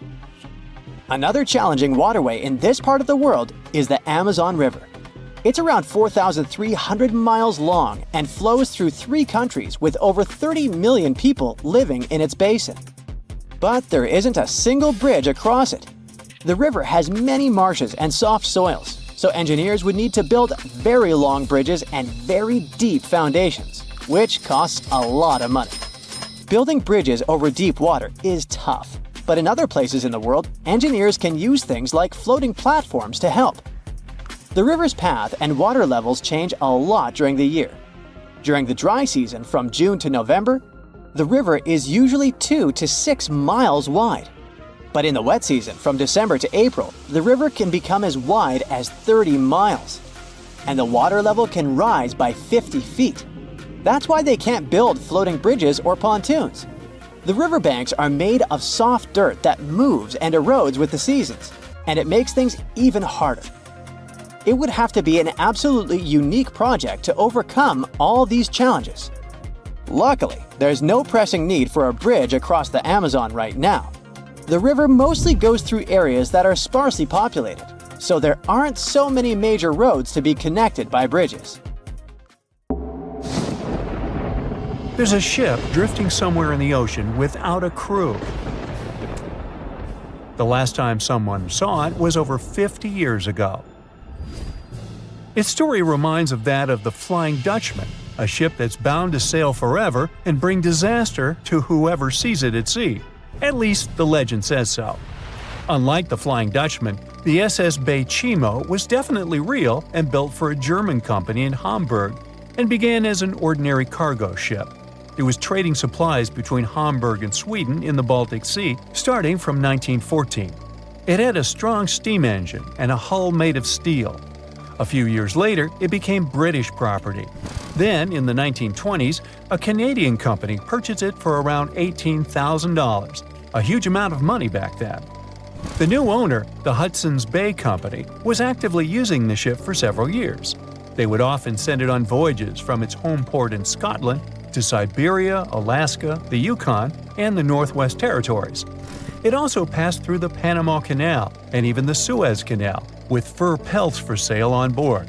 Sometimes it would also transport passengers. It had completed 9 successful voyages before this strip of good luck came to an end. Starting from the 1930s, SS Baychimo would have trouble with ice and storms. When it first got trapped in ice in October of 1931, some of the crew managed to escape to Alaska. 15 of 22 sailors decided to stay with their vessel and try to save it. They had furs and other valuable cargo worth around $58,000 aboard. The company sent them supplies to survive the winter. They set camp near the ship out of the hatches, tarpaulins, and other materials, and offloaded the cargo. At the end of November, a blizzard rushed through the area, and it seemed like it had taken the ship with it. The ice platform had survived, but the ship broke free. Some of the crew members were sure it had sunk. But soon after, they heard from one of the locals who had spotted their ship around 45 miles away from their camp. The crew moved on with their lives, and the ship started its journey as a runaway vessel. People would spot SS Baychimo once a year or so, all the way until 1965. It was mostly spotted off the coast of Alaska. A man going to Nome with his sled dog, along with prospectors, explorers, and treasure hunters, all claimed to have seen SS Baychimo. Someone tried to board it and take it to port, but ended up stranded on it for days because of horrible weather. Others got luckier and managed to take a whaleboat, some furniture, and other valuables from the vessel. Those who got close to the ship saw that it was damaged and missing the propeller. Still, it stayed afloat without a crew for at least 38 years and became the longest sailing ghost ship in history. In 2006, the Alaskan authorities started a project to solve the mystery of this ghost ship of the Arctic and finally find SS Baychimo, either still above or below the water. So far, the project has not been a success. SS Baychimo remains one of the estimated 4,000 ships that have disappeared off Alaskan shores. If the legend of the 17th century isn't lying, this ghost ship could be sailing somewhere along the Flying Dutchman. It belonged to the Dutch East India Company. Its captain managed to do the impossible for that time and sailed from Holland to Indonesia in only 3 months. They said he was flying over the sea, and some evil tongues explained that he had made a deal with evil forces to achieve that. Once the ship was sailing back home, its captain and crew disappeared without a trace. There are many versions of what happened to it. One of the first ones said it had tried to enter port at the Cape of Good Hope, got in a terrible storm, and sank as there was no captain to save it. Another legend says the captain had refused to obey the skies to let the ship sink during the storm. A scary life form then struck the boat and the crew, and it was condemned to forever wander without rest. Many sailors claim to have spotted the wandering Dutchman. The Duke of York, who was to become King of England, mentioned having seen it in Australian waters. Right after spotting the ship, the man who saw it first fell from the top of the mast and didn't survive. There were more encounters with this legendary ship up to the middle of the 20th century. Ships would nearly collide with it as the Flying Dutchman jumped out of the blue. Scientists have a more logical explanation for this mystery: Fata Morgana, not to be confused with Hakuna Matata. Now, when you're out at sea on a hot day and the air is all wavy, it feels like when you look at the road on a scorching summer day. That's because of something called atmospheric refraction. When light passes through different layers of air with different temperatures and densities, it bends and twists. Sometimes, under certain conditions, this bending of light can create really bizarre optical illusions over the ocean, like sightings of the Flying Dutchman. The Fata Morgana phenomenon can make distant objects appear distorted, stretched, or even lifted above the horizon. So you can see a ship far away, but because of the way the light is bending, it will look like it's floating above the water or even disappearing and reappearing. A Fata Morgana is most commonly seen in polar regions, especially over large sheets of ice that have a uniform low temperature. But you can see it anywhere, even in deserts and over lakes on hot days. The first stories about ghost ships go all the way back to ancient Greek and Roman mythology. One of the most famous ghost ships in history is the Mary Celeste. This brigantine was traveling from New York City to Genoa and was fully stocked with provisions, but missing a crew when it was discovered in the Atlantic Ocean in 1872. The crew's personal belongings were also there, completely undisturbed. The final entry in your log was made 10 days earlier. We still don't know what happened to its crew, and the ship has inspired many spooky stories and legends. The Lady Lovibond was another legendary schooner that is believed to have been wrecked off the coast of Kent in the middle of the 18th century. The story tells that the ship's captain, Simon Reed, had just got married and took his bride on board for a celebratory cruise, despite the superstition that it could bring bad luck. They were on their way to Portugal when the first mate, who is also in love with the captain's new wife, went mad because of jealousy, attacked another crew member, and then took over the wheel and steered the ship straight into the dreaded Goodwin Sands. No one aboard survived, and the schooner is said to reappear as a ghost vessel every 50 years. In present times, many vessels become abandoned and turned into ghost ships intentionally. There are thousands of them floating in U.S. rivers, lakes, channels, and coastal waters. Some people lose their boats in storms and other extreme weather. Others have to abandon their boats because maintaining them can cost 10% of the boat's price. Plus, docking a vessel can add up to several $1,000s every year. Most boats have been made of fiberglass, so an owner can't just recycle them as scrap metal. So, once they want to get rid of it, they often tie it to a dock and sneak away, or leave it floating far away from the shore, or just try to sink it.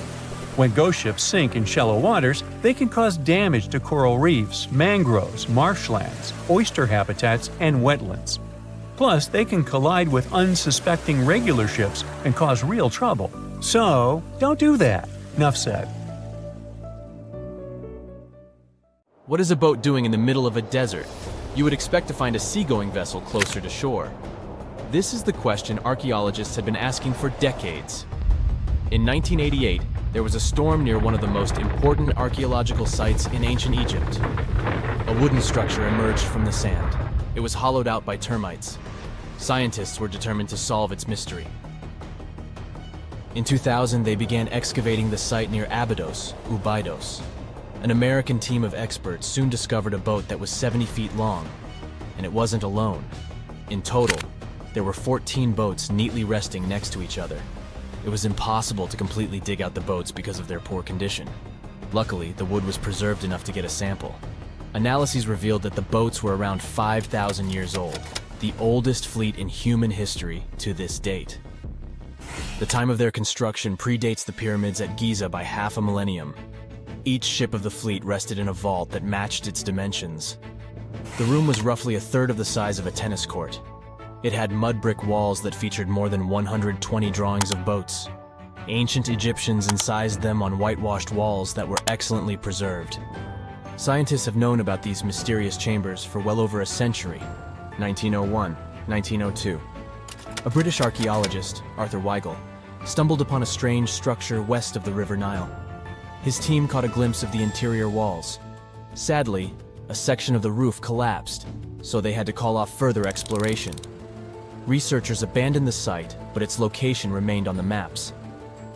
The boat's position first led scientists to think that they rested on a bank of the mighty Nile. But there was a problem with this theory. Today, the river flows almost 7 miles west of Abidos. Further studies of the surrounding terrain showed the Nile didn't change its course throughout history. Also, if the boats floated near a dock, they would be in unstable positions. The 14 vessels at Abidos were perfectly parallel to each other. There was only one conclusion possible. Someone had deliberately placed them like that. They must have gone through a lot of effort.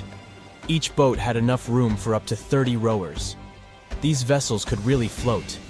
They weren't models, but scholars still don't know if they actually sailed any body of water in ancient Egypt.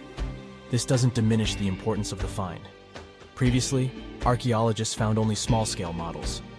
In King Tut's tomb alone, there were 35 boat models. For a long time, these figurines were the only clues as to how ancient Egyptian vessels looked like. The boat's design confirms that they were the real deal. They are the earliest surviving examples of something called built boats. Ancient people constructed primitive vessels by hollowing out large tree trunks. The alternative was reed that was tied together to form a raft. The boats at Abidos had planks tied together. This was a major breakthrough in shipbuilding. During their lifetime, The boats must have seemed impressive. Timber was a valuable commodity at the time. There was no wood in the desert. Cedar had to be imported from Lebanon. The only person who could afford such luxury was the pharaoh. Studying the area around the ancient fleet provided more answers. Scientists discovered a mud brick structure where Egyptians worshipped the pharaoh. Its approximate date of construction matches that of the wooden boats. The same bricks out of which this building was made were used to encase the fleet. At the time of their construction, the rooms they were stored in had a ceiling. That's the section that archaeologists stumbled upon in the early 20th century. Just like mummies and coffins, these marvelous ships rested inside splendid vaults. The exterior of these rooms was also impressive. The outer walls originally had a plaster of white limestone. It reflected sunlight. In the desert sun, the structure housing the boats must have shone from miles away. Ancient Egyptian builders used the same technique to cover the pyramids 500 years later. Today, their surface looks jagged, but it wasn't always like this. When they were constructed, the pyramids had a top layer of fine white limestone. Their surface was smooth and it gleamed in the sunlight. Instead of stairs, the outer layer of the pyramids was more of a sleek ramp. Archaeologists were left with one final question. Which pharaoh owned the fleet? The answer lay just a mile from the site. This is where the tomb of a pharaoh from the 5th dynasty rested, King Senwosret III. Its time and style of construction matched the ones of the chambers with boats. The very end of his rule might explain how the boats ended up in the middle of the desert.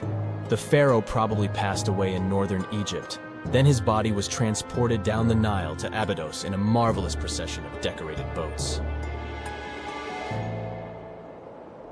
The vessels were later lowered to chambers near the final resting place of their owner. This had a symbolic meaning.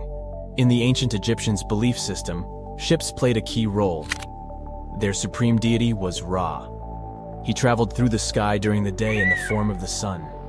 At nighttime, he sailed through the netherworld in a solar boat. The pharaoh identified himself with Ra. That's why he needed boats in the afterlife. That was the only way to regenerate himself. Just as the sun rises every day above the horizon. This belief existed for thousands of years. The more famous Pharaoh Khufu also had a ship. Scientists found it in 1954 next to his pyramid at Giza. It is some 4 centuries younger than the fleet at Abidos. But Khufu's ship was almost 2 times longer. The Great Pyramid of Giza and King Tut's tomb are some of the most famous archaeological finds in Egypt. But there are many more secrets hiding beneath the endless sands of the Sahara Desert. Recently, 2020, archaeologists found a lost city there. They have labeled it as the most important discovery since King Tut's tomb, 1922. The city of Aten is some 3,000 years old. Historians hope it will give them a unique insight into the everyday life of ancient Egyptians. The famous archaeologist and Egyptologist Zahi Hawass proclaimed the site a lost golden city. Aten sits some 300 miles south of Egypt's capital, Cairo. It is close to the famous Valley of the Kings. Archaeologists first found sections of mud brick walls that spread out in all directions. They discovered complete rooms with tools of everyday life inside. The research team unearthed a bakery, a residential neighborhood, and an administrative district. They all date back to the time when the Egyptian civilization was the wealthiest in its long history. They were also the first to make objects from iron. In 1911, scientists found a set of iron beads near a village in Lower Egypt, El Gurza. These are the earliest known iron artifacts. The discovery is literally out of this world. Ancient people made them by beating into shape a piece of a meteorite. The 9 beads were once part of an ornate necklace. They are now blackened and corroded, which is perfectly normal for a piece of jewelry that is over 5,000 years old. They consist of an iron-nickel alloy. Researchers were impressed by the skill of ancient jewelers who processed the beads. Their craftsmanship is more impressive when you think that they didn't know the stellar origins of the material. The Great Pyramid of Giza also has a remarkable feature.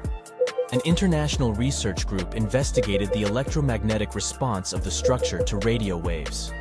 They found that the pyramid has the ability to concentrate electromagnetic energy inside it.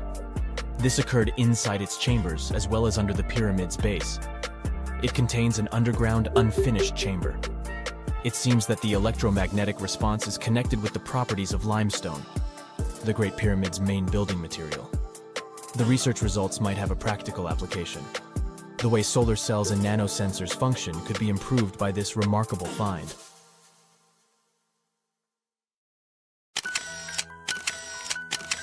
At the beginning of the 20th century, somewhere off the coast of West Africa, a German steamship was leaving the port. Suddenly, the weather got worse, and the vessel entered a thick fog. The sailors ran aground on a sandbank close to the shore. Luckily, no one was hurt, and they were even able to save their precious cargo. But the ship was stuck in the sand for good. And it was not alone there. Nearly the entire length of the western coast of Namibia is called Skeleton Coast. If the name sounds scary, that's because it is. This 976-mile-long beach line is among the most dangerous places on Earth.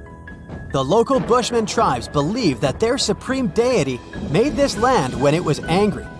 The Portuguese were the first Europeans to set foot in Namibia in the 15th century. And yep, they didn't like Skeleton Coast either. Portuguese explorers thought this land presented the gates to the underworld. This is the place where the Namib Desert meets the Atlantic Ocean.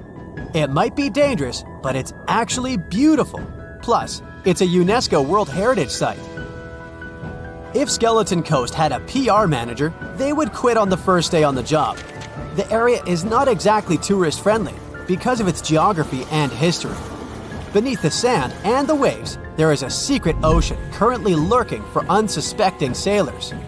It's called Benguela Current. It flows towards the north along the coast of southern Africa. This part of the Atlantic is rich in marine life, but the current's land neighbor isn't that happy with the deal. This arid climate created the Namib Desert, one of the driest regions on Earth. And that marine life I just mentioned? It's sharks. 11 species of them to be exact. And yes, the great white decides to pop by once in a while. So far, we've got a desert landscape, strong currents, and sharks. Not a place for a beachside resort, definitely. But if someone ends up on Skeleton Coast, will they know they're in danger? Don't worry, they will. The beach is littered with wrecks of all sizes and shapes. If you remember that German ship I mentioned in the very beginning, its massive and rusted stern is now sticking out from the desert sand. There are some 500 wrecks in total scattered along the coast, and it's a mixed crowd, from Portuguese galleons centuries old to ships that ran ashore here in the 21st century. A modern fishing ship called Zayla India managed to slip from its tow rope in 2008 and ended up on Skeleton Coast. Okay, it didn't escape on its own, it had some help from the elements. But it's better to be a tourist attraction on a beach than to be broken up for scrap. That's where the trawler was originally going, poor thing. Skeleton Coast's most famous inhabitant, to call it such a place, is the wreck of the Dunedin Star. The British cargo liner ran aground here in 1942. The massive rescue operation that followed reveals why it's so dangerous for sailors to end up here. The rescuers managed to save all of the crew and passengers, but at a heavy price. An aircraft and a tugboat were lost in the process. It took the last of the rescuers a full 2 months to return home to Cape Town. Why, you might wonder? One look at the map of the region reveals the reason. It's an endless sea of yellow, which is the sand. There are so few roads here, so Skeleton Coast is hard to reach by land. There are also legal obstacles. You need a special permit to drive into the area. But the skeletons in the name of the area don't only refer to ships, they also stand for animal bones. Most of these belong to whales and seals. Many animals have adapted to the area, so lions and hyenas roam the coastline in search of a meal. Yeah, now there are hungry lions as well, as if those sharks weren't enough. Other animals with a temporary residence on Skeleton Coast include elephants, cheetahs, leopards, and giraffes. In 1971, the Namibian authorities established a national park here, but except for surfers, after an adrenaline rush, they don't get many visitors. You can understand why. The Namib Desert is the oldest desert in the world, and it's not very tourist-friendly either. Those who travel to the region should pack sunscreen and a warm winter jacket. A weird combo, right? Well, not so much when you think that during the day, temperatures soar over 110 degrees Fahrenheit. At night, the air temperature drops below freezing. What a climate roller coaster! And that's not the final danger. Yep, there's more. Remember how that German ship got lost in thick fog? Yeah, it wasn't a one-off event. Because of the region's climate, fog shows up frequently. Sailors should cover their ears now, but this fog is actually good for wildlife. This is their only source of water in the Namib Desert. Reptiles and mammals have adapted to the harsh climate. They use as little water as possible. Shifting sands, thick fog, strong currents, lions, and sharks. Not the stuff you would put in a tourist booklet, but Skeleton Coast isn't the only beach on Earth you wouldn't want to spend your vacation on. I will take you to Cape Tribulation in Australia. The area covers some 48 square miles in the northwestern part of the continent. And no, the area is not as dry as Skeleton Coast. It's part of the Daintree rainforest. You could say that here, it is the rainforest, not the desert that meets the ocean. The beach at Cape Tribulation is straight from a postcard. But looks can be deceiving. Australia? Probably sharks. No, crocodiles are out here to get you if you decide to go for a dip in the sea. There are saltwater crocodiles that the locals call salties. Well, that's a cute nickname for such a dangerous reptile. And it's not just them.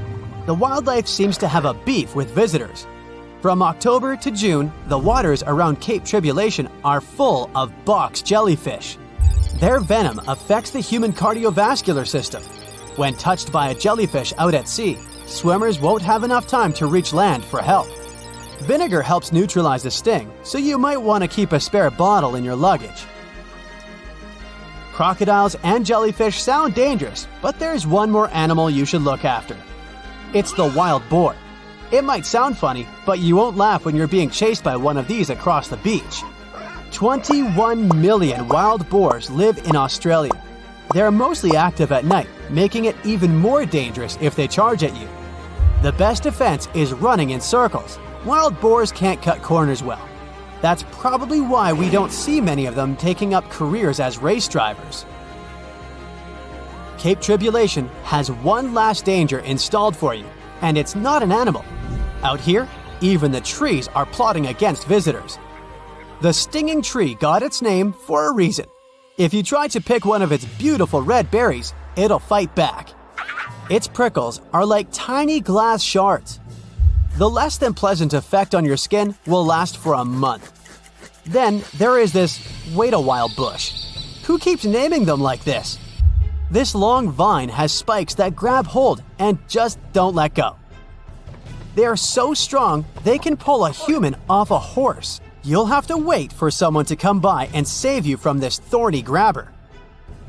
If you are about to cross this Australian beach from the vacation list, hold on for a second. Tourism is booming here. The local authorities have restricted access to all of the danger zones. Visitors go swimming in dreamy water holes that are surrounded by lush vegetation. There are even ropes to swing from. Now, that's a beach you can finally relax on. Strange things occur in the cold waters of Antarctica. One of these things happened to a ship called Jenny. It was a small schooner whose history began in 1822. The boat and its crew set sail and disappeared a year later. For 18 years, the ship was considered sunk. People forgot about it, but in 1840, the vessel reminded the world of itself. That year, the whaling ship Hope sailed through the Drake Channel in Antarctica. The crew members noticed a ship among icebergs. It was the schooner Jenny. It was floating slowly in the dark, with no signs of life. The captain of the Hope, Mr. Brighton, gave the order to approach the mysterious vessel.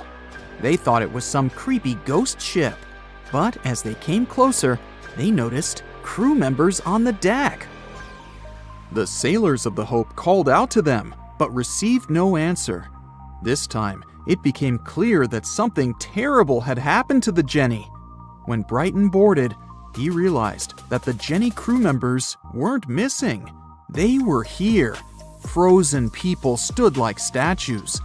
Brighton went down to the lower deck and found the captain. He was sitting frozen at the table, holding a pen. Brighton looked at the logbook. The last record was made on May 4th, 1823. The captain wrote that he was the only living member of the crew. They spent 71 days without food. It seemed that the ship got lost in the sea because its captain went off course or sailed into an iceberg, but no one knew for sure. After that, nobody ever saw the Jenny again. According to rumors, the crew of the Hope abandoned the frozen ship and left it to drift in the cold waters. According to other rumors, this whole story is fiction. The story of the Jenny was described in a German magazine in the middle of the 19th century. Still, there was no further evidence of the ship's existence. Already in our time, Cambridge University decided to explore the case of the Jenny. The researchers discovered that one of the crew members of the Hope, who didn't disclose his name, told someone the legend of the frozen ship. Someone shared the story with another guy, and it was published in a German magazine called Globus. And that's all. There was no other evidence. One of the most famous ghost ships was the Mary Celeste, and there's no doubt about its existence. The history of this vessel was documented in court. People wrote about it in newspapers, but the most exciting thing is that the ship continued to be used even after 10 people disappeared from its deck. The history of the Mary Celeste began in Canada in 1861. When it was first built, the ship was called the Amazon. It changed captains several times, and it also hit some rocks. The boat was sold, bought, then sold again, repaired, and sailed under the name Mary Celeste. In 1872, it had a new captain, Benjamin Briggs. He was a decent, brave man with a lot of experience in navigation. He had a beloved wife, a daughter, and a son. When he went on his last voyage, he took his wife and daughter with him, and his son stayed in America. In November of 1872, the Mary Celeste sailed from the port in New York with 10 people on board and disappeared. 8 days later, another ship, the Dei Gratia, also left New York and followed the same route. Dei Gratia's captain, David Morehouse, noticed the Mary Celeste and immediately realized something was wrong. The ship was moving too freely, as if no one was controlling it. The captain tried to contact the crew members, but no one answered him. Then, together with other sailors, he climbed aboard the Mary Celeste. The ship was in good condition. There was no damage. The hold was slightly filled with water, but it could be easily pumped out. Everything seemed fine, but one lifeboat was missing. The crew members' valuables were in their cabins. The cargo was in the hold. The supplies of water and food were untouched. Judging by the records in the logbook, the ship was caught in a storm, but it was not too strong. Other ships also sailed through this storm, but nothing bad happened to them. The last record was dated November 25th, and it claimed that everything was fine. The sails of the Mary Celeste were slightly damaged, but perhaps it happened after the crew had disappeared. The whole ship was in excellent condition, but what made the people leave it? Part of the crew of the Dei Gratia stayed on board the Mary Celeste to bring it to dry land. Everything went well. They delivered the ship to the closest port. Next, the captain of the Dei Gratia appeared before the court and told about what had happened. However, the prosecutor and the judge didn't want to believe in the story of the Mary Celeste. They were sure the captain got rid of the ship's crew to get money for its cargo. According to the maritime laws of that time, if you found a ghost ship with valuable cargo, then a substantial part of this cargo belonged to you. So, many people thought that David Morehouse decided to earn some money. This version seemed to be more valid than the one about the mysterious disappearance of 10 people. Fortunately, no one accused the captain of committing a crime. They thanked him for his service and gave him a monetary reward. However, his reputation was damaged, which greatly affected his career, as many believed he attacked the crew of the Mary Celeste. But even after this terrible case, trial, and investigation, the story was not over. The Mary Celeste was still an expensive and efficient vessel. It sailed several times, but then one captain crashed it into the reefs to get insurance. The court revealed this deception and accused the captain of intentional property damage. The story of the Mary Celeste became famous all over the world. People began to build their theories, realistic and not. Someone believed the ship had sailed through the Bermuda Triangle, but this version was quickly refuted, as the route of the Mary Celeste passed thousands of miles away from the Bermuda region. Did the Kraken or another giant monster attack the ship? Nope. Since the boat was found in almost perfect condition, there were no signs of a struggle. One of the most popular versions was that the crew of the Mary Celeste stole some valuable cargo and sailed to Spain on the rescue boat. However, those who knew Captain Benjamin Briggs said he was a good, honest man. Besides, he had a son in New York, and Briggs would never leave him. A more thorough investigation revealed that a series of accidental circumstances could have caused the disappearance of the ship's crew. Before its last voyage, the vessel delivered coal. Perhaps the pump intended for pumping water got clogged with coal after that. And when the ship got into a storm, the hold filled with water and the pump broke. The captain couldn't understand the amount of water because numerous barrels in the cargo hold blocked the view. Benjamin Briggs assumed it was dangerous to stay on the ship during a storm, so he evacuated with the passengers on a lifeboat. Perhaps they were close to land and decided to sail there, but the storm intensified and overturned the boat. Also, one record in the log journal said that the chronometer was faulty. It was a device that helped to determine your location at sea using longitude.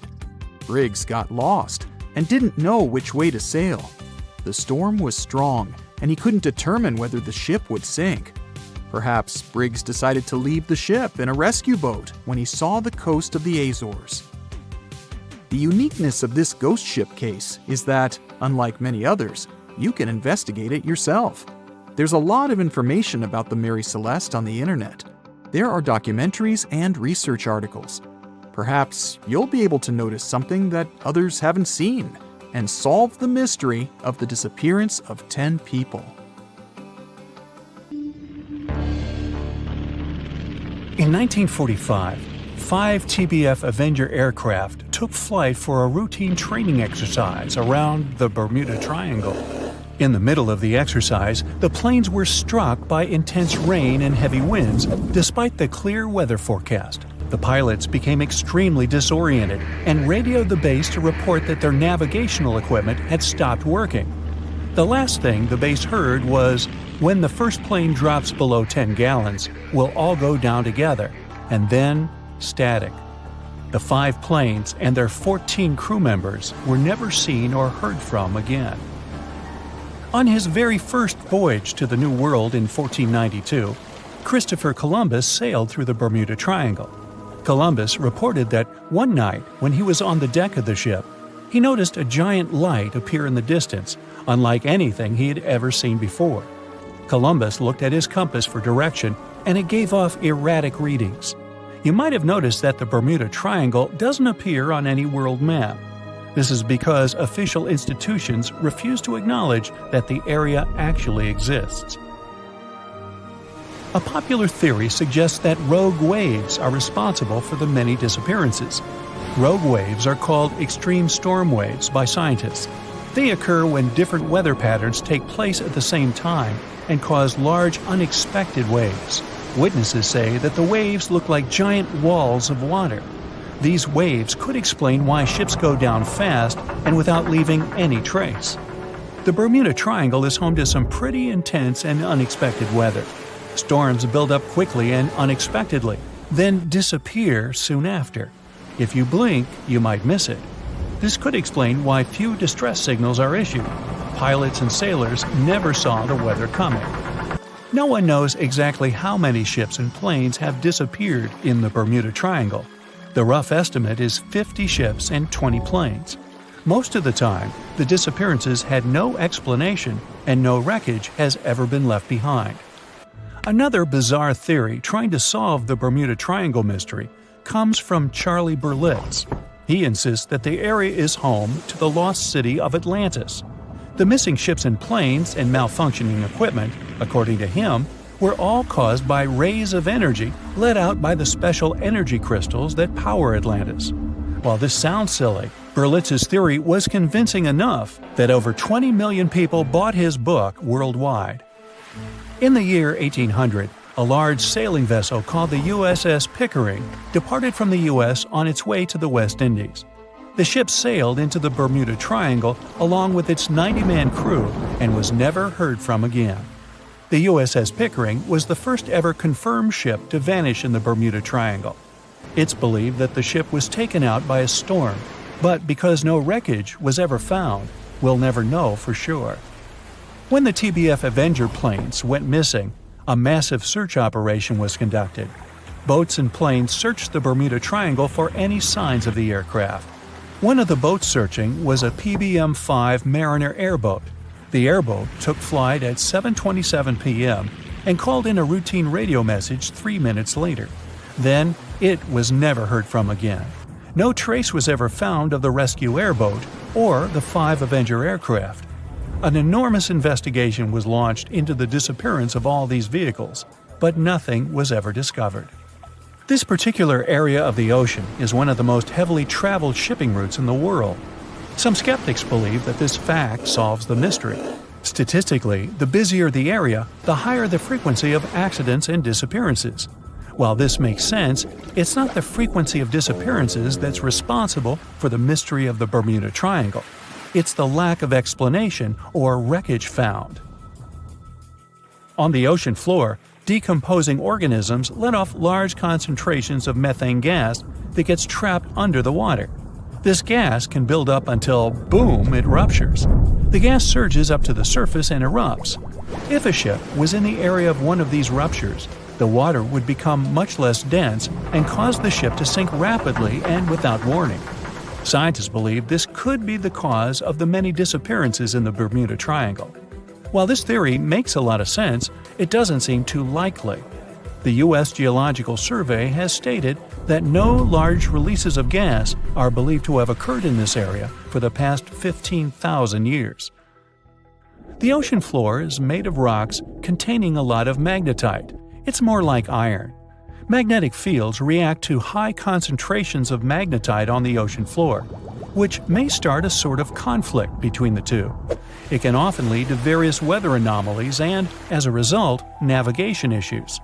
And, naturally, any changes in the ocean floor or the Earth's magnetic fields influence the Bermuda Triangle a lot. Since the magnetic field is constantly moving, it might be also taking the Bermuda Triangle with it. Now that people know where the triangle is, it's easy to avoid it. It supposedly moves eastward together with the magnetic poles, but scientists still can't answer where exactly it will be in a couple of years. Some people blame all the disasters on the extraterrestrial paranormal activity. Others suppose it's all about raging natural phenomena.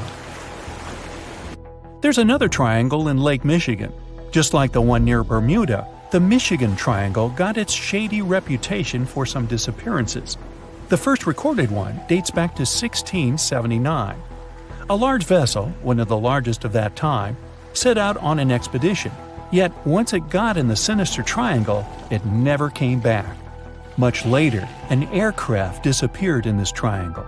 The skies are usually very clear there, but back in 1883, some people witnessed abnormal things in the area.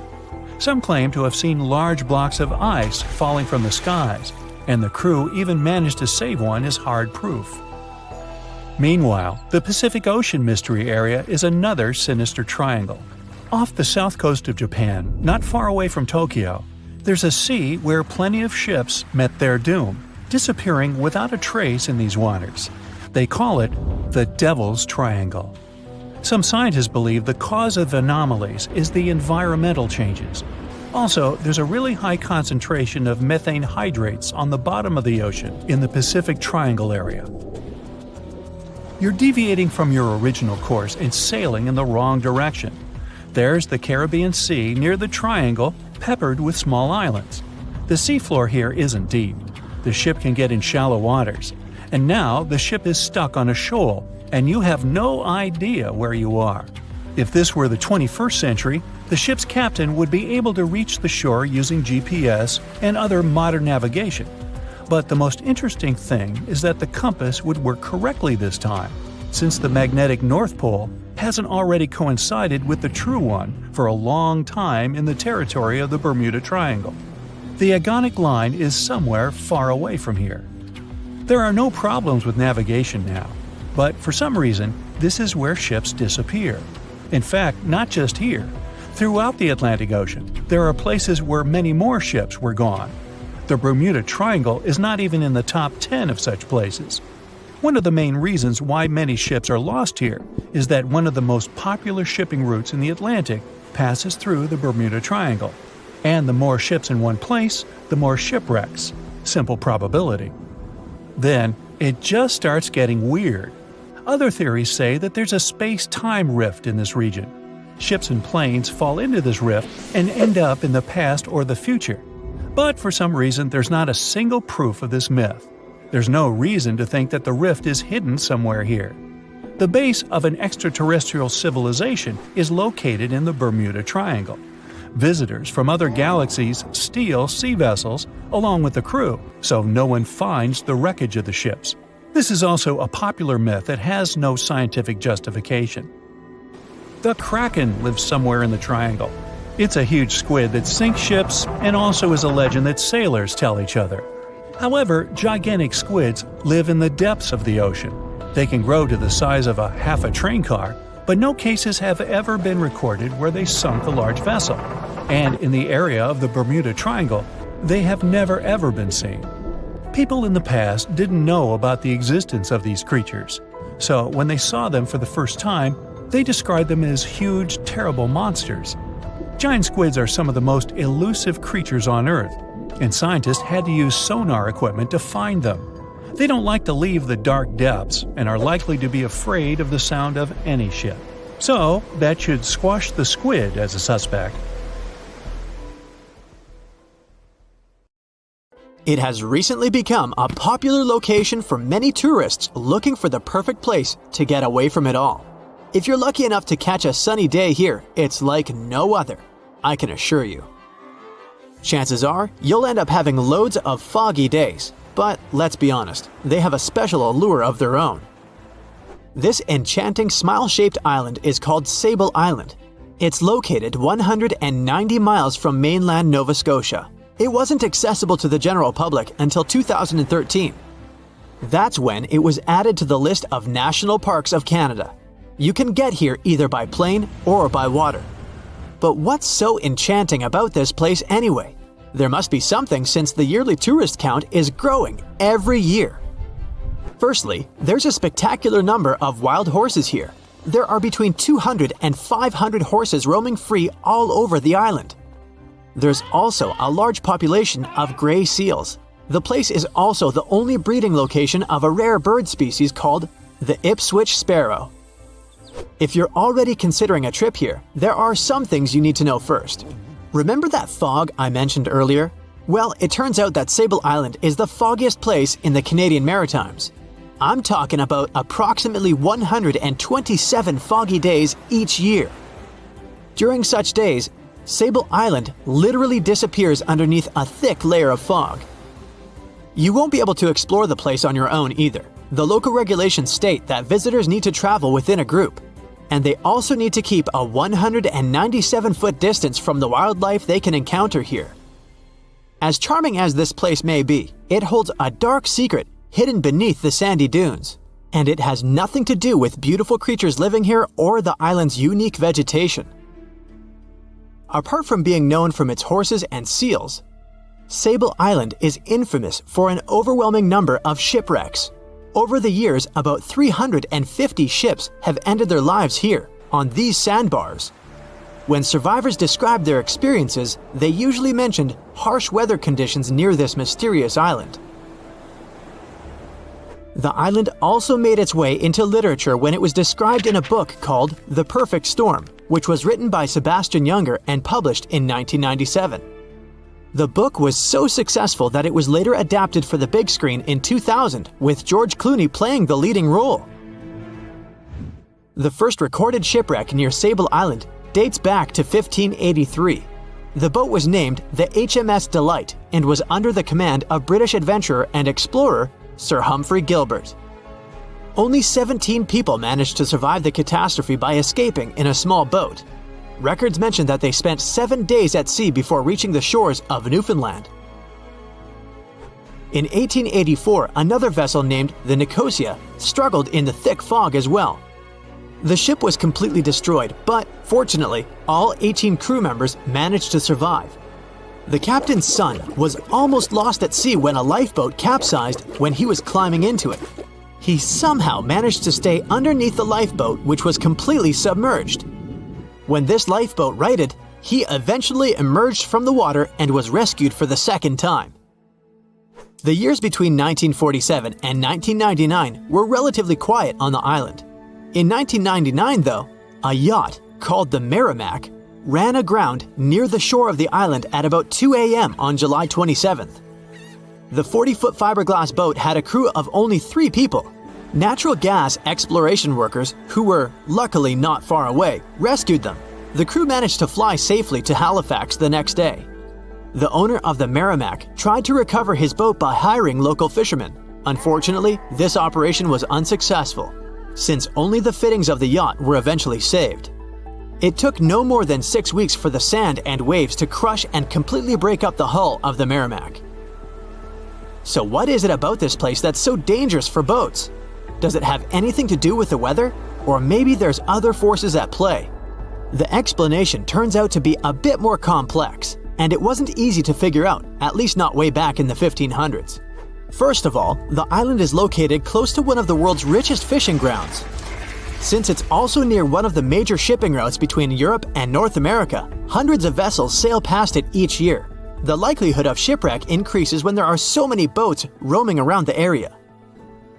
Sable Island is also in the way of most of the storms that move up the Atlantic coast of North America. It's no surprise that boats often get hurtled straight onto the shores of this island. The weather has a lot to do with it too. During the summer season, the warm air from the Gulf Stream creates a dense fog as it merges with the cool air by the Labrador Current that passes by the island. Other currents don't help the matter. Sable Island is next to the meeting point of 3 major ocean currents: the Gulf Stream, the Labrador Current, and the Belle Isle Current. Since the 1950s, radars and other modern navigation tools have been used on commercial vessels as well. Up until then, the sextant was the main instrument used to figure out a ship's location. It doesn't mean that sextants weren't accurate, but this instrument couldn't work properly without a clear view of the sun or stars, which means it didn't help much in dense fog, such as the one surrounding Sable Island, or when it was cloudy. Often during bad weather, the captain of a ship navigated, relying on their experiences and intuition based on the ship's speed and direction. That's why most of the survivors in shipwrecks near Sable Island said that the captain had simply miscalculated the ship's position, crashing into Sable Island by accident. This dusty, sandy land is as unfriendly to ships as it is to trees. There's reportedly a single tree on the whole island, and it looks a lot more like a bush. It's actually a pine tree. And since the famous island horses don't see it as much of a food source, it somehow managed to survive. Reports say that the tree was planted back in the 1950s. Local authorities were trying to grow a forest on the island to make it a bit more welcoming. They've planted tens of thousands of trees over the years, more than 69,000 evergreens, 600 fruit trees, and about 55 pounds of pine seeds, along with other plants which could survive the conditions on the island. But they were no match for the extreme weather and sandy soil. Out of all those plants, just one pine tree is still alive. Thanks to its resistance, it has even become a symbol of Sable Island. Interestingly, for around 40 years, the island also had just one inhabitant. Can you imagine that? One person living on a remote island for so many decades? It's the story of a woman called Zoe Lucas. she chose to surround herself with the only residents on the island: the horses, the gray seals, and the many species of birds. An esteemed naturalist, she mentioned in an interview she gave back in 2017 that she was used to living on the island and that she never got lonely. To survive here, she had to put together an essentials kit. It included a notebook to take notes and a pair of binoculars to study the wildlife. You can safely assume she wasn't scared of the intimidating surroundings, since she decided to eventually call this place home. At first, Zoe wanted to set up camp on one end of the island, near some abandoned buildings. But eventually, she settled in a wooden house near a bunch of sand dunes. A Canadian institution called the Meteorological Service of Canada put together the simple construction back in the 1940s. Parks Canada operates the building these days. Zoe's work included gathering as much data on the local horse population as possible. It could help scientists better understand how they managed to adapt to the unfriendly environment. She also helped gather the debris that made it to the shore to help track pollution levels. Among all the rubbish that she collected, there was a refrigerator and a crate full of fresh peppers. Some other specialists eventually started working rotating shifts on Sable Island to offer the brave woman a little bit of company now and then. So in 2017, over 25 million people boarded cruise ships all over the world. Now, if you're keeping count, that's more than the total population of Greece. It's become America's favorite choice when it comes to going on vacation. It's easy to see why hopping aboard a cruise ship becomes more popular each year. Heading out on a cruise is also coming back in style with newer generations. 2/3 of Gen Y and millennials say that cruising is their new preferred type of vacation. How's that? Well, let's see. It's easy to plan in advance. On board, you can find activities for all family members, and you get a chance to visit several different destinations in one trip. An added bonus of booking a cruise? You can sample various places for a future time off. The entertainment on board is often top-notch, providing passengers with an added taste of luxury. And the amenities and accommodations are generally very reliable. Not to mention that it gives tourists that feeling of actually getting away from everything that people strive for while out of the office. Royal Caribbean International is one of the largest cruise lines in the world, with just over 19% of the cruise market as of 2018. Its current fleet is divided into many different classes of ships, including the Voyager class, Radiance, and Quantum. The latest addition to the Royal Caribbean International's impressive fleet was built in 2018. Wonder of the Seas is now the largest cruise ship in the world. Since this spectacular liner has just had her maiden voyage in March 2022, let's look at some of the incredible perks it has to offer its passengers. For starters, the boat is so big that it had to be split into neighborhoods. Well, it figures since Wonder of the Seas can accommodate almost 7,000 passengers. Fond of New York? Well, no worries. Wonder of the Seas has a central park of its own, with an estimated 10,000 plants to check out. The ship's central park is a feature of all Oasis-class ships, being one of the so-called neighborhoods. Let's look at some other areas, shall we? Like this boardwalk, a place that includes an arcade, a candy store, and a sports bar. It's best suited for long walks. There's a pool and sports zone on Wonder of the Sea. These areas feature the ship's numerous pools and hot tubs. There are many activities to check out on the sports court. Then there's the Royal Promenade, or Promenade if you prefer. That's the main road on Wonder of the Seas, with bars, lounges, and places to grab a cup of coffee, or a luxurious latte. The entertainment neighborhood is the focal point for leisure activities on the ship. Here, guests can find a comedy club, an ice skating rink, and even a theater. The spa and fitness area is a tranquil zone with a huge array of treatments available. The fitness center is free of charge, by the way, so there's no excuse for guests to skip a leg day. An extra 8th zone was added to Wonder of the Seas. It's called the Suite Neighborhood. This is an exclusive area designed for guests staying in the suites. Oh, now I get it. It's located at the top of the ship. Guests here have designated staff members called Royal Genies. Yeah, if you rub a lamp in your suite, they appear. Nah, not really. The genies are similar to butlers. They can cater to just a few cabins. Of course, the cruise line wants to divert other guests from asking these crew members various questions and taking their time. That's why the genies don't wear name tags in public areas. As for its itinerary, Wonder of the Seas was initially supposed to be homeported in China, but Royal Caribbean decided to move the liner to the United States. In March 2022, the ship started its journey with 7-night Eastern and Western Caribbean itineraries.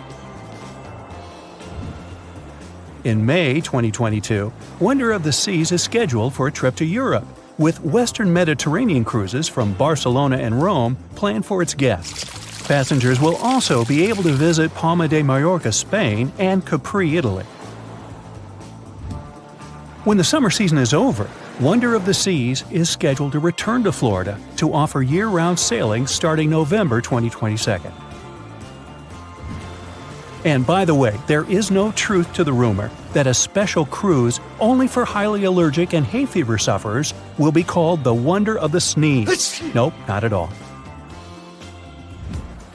Now, it's hard to imagine a ship so massive that can accommodate so many amenities on board. For example, the Titanic was the largest ship of its time, measuring 882 feet in length. And Wonder of the Seas is not only 1,188 feet long, it's also 36% taller and 34% wider. Speaking of lifeboats, which I am about to, Titanic had a mere 20 lifeboats on board, which was tragically not enough to fit all the passengers after the ship hit the iceberg. But Wonder of the Seas has an even smaller number of lifeboats, 18 to be precise. Sounds weird and dangerous? Well, not really, given that each of these lifeboats can accommodate up to 370 people.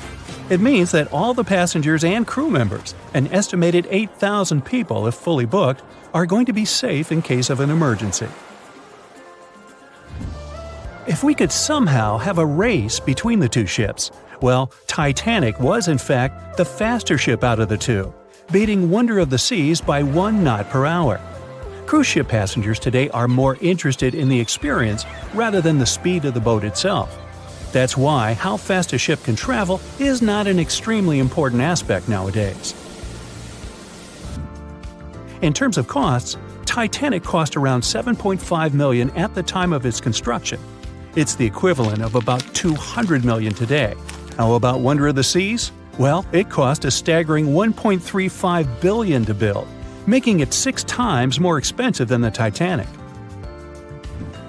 How about we compare ticket prices? Well, in this case, the least expensive ticket on Titanic was £7. It's about $1,000 today. The cheapest ticket on Wonder of the Seas is currently $423, but prices may vary depending on the location, season, itinerary, and how much you tip your Royal Genie. And I know you were going to ask, how about icebergs? Well, Titanic steamed in the frigid North Atlantic, where you had to be on the lookout for those. Wonder of the Seas will be cruising the balmy Caribbean, where the worst thing you can hit on is 17 and blackjack. Oops, busted. Anyway, set side by side with its other sisters from the Royal Caribbean fleet, Wonder of the Seas is equally as impressive. The company's earliest ships could host about 2,500 people. This included passengers and the staff. Such ships were Splendor of the Seas, Legend of the Seas, and the smallest of them all, Thumbelina of the Seas. No, wait, that should be Empress of the Seas. Oops, my bad. The largest ships in the company's fleet can now house about 9,000 people altogether. That's almost 3 times the size and capacity of the earlier liners. Wonder of the Seas is one of them, as well as Harmony of the Seas and Symphony of the Seas. Are you seeing a pattern here? Yep, if you ever encounter a ship with Of the Seas in its name, it's safe to assume it belongs to Royal Caribbean. But if it's a can of tuna, it might actually be Chicken of the Sea. Hey, I like tuna. Now, choosing between cruise ships based on their size is like wondering if you should visit your local museum or the Louvre in Paris. It all depends on your preferences. Some families prefer small settings. Others are fan of large spaces that can provide everything they need. Historically, it's equally as exciting how far we've come in terms of maritime transportation.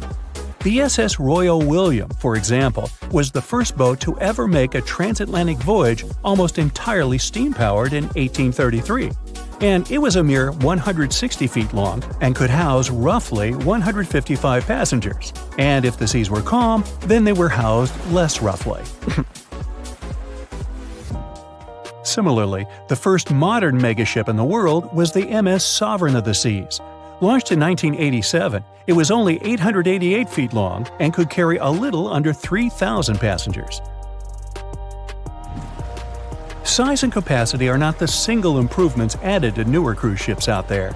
Recent technological developments in artificial intelligence and facial recognition have allowed cruise operators to ensure faster, smoother boarding for passengers. If, in the past, it took from 60 to 90 minutes for all passengers to board a ship, nowadays, cruise ship operators manage to get people comfortably settled in less than 15 minutes. Now, I'm sure you're already eager to book a ticket, but let's look into some of the more interesting activities you can try on board Wonder of the Seas. This way, you'll know what you're getting yourself into. All Royal Caribbean ships have loads of artworks available for their guests to enjoy. But Wonder of the Seas goes above and beyond, even featuring statues of astronauts in key locations around the ship. You'll find the first astronaut looking through the glass at the promenade, while a second one is busy rock climbing at the boardwalk. The third and last astronaut is more of a movie fan. This statue can be found near the movie screen sitting area. Going astronaut sightseeing is proving to be quite the experience among guests. In the areas with no access to sunlight, Wonder of the Seas features virtual balconies. In case of bad weather, guests can still have a feeling of the outdoors, but without having to hide from wind or rain. Teenagers have a place of their own reserved on the ship. There's a special club with a private hot tub, selfie area, games, and comfortable seating. The inside part of this club features a vending machine, an interesting collection of literature, and tables for foosball. Well, sign me up! The Bermuda Triangle is one of the most heavily traveled shipping routes in the world. Some skeptics believe that this fact solves the Bermuda Triangle mystery. Statistically, the busier the area, the higher the frequency of accidents and disappearances. While this makes sense, it's not the frequency of disappearances that's responsible for the mystery of the Bermuda Triangle. It's the lack of explanation or wreckage found. On his very first voyage to the New World in 1492, Christopher Columbus sailed through the Bermuda Triangle. Columbus reported that one night, when he was on the deck of the ship, he noticed a giant light appear in the distance, unlike anything he'd ever seen before.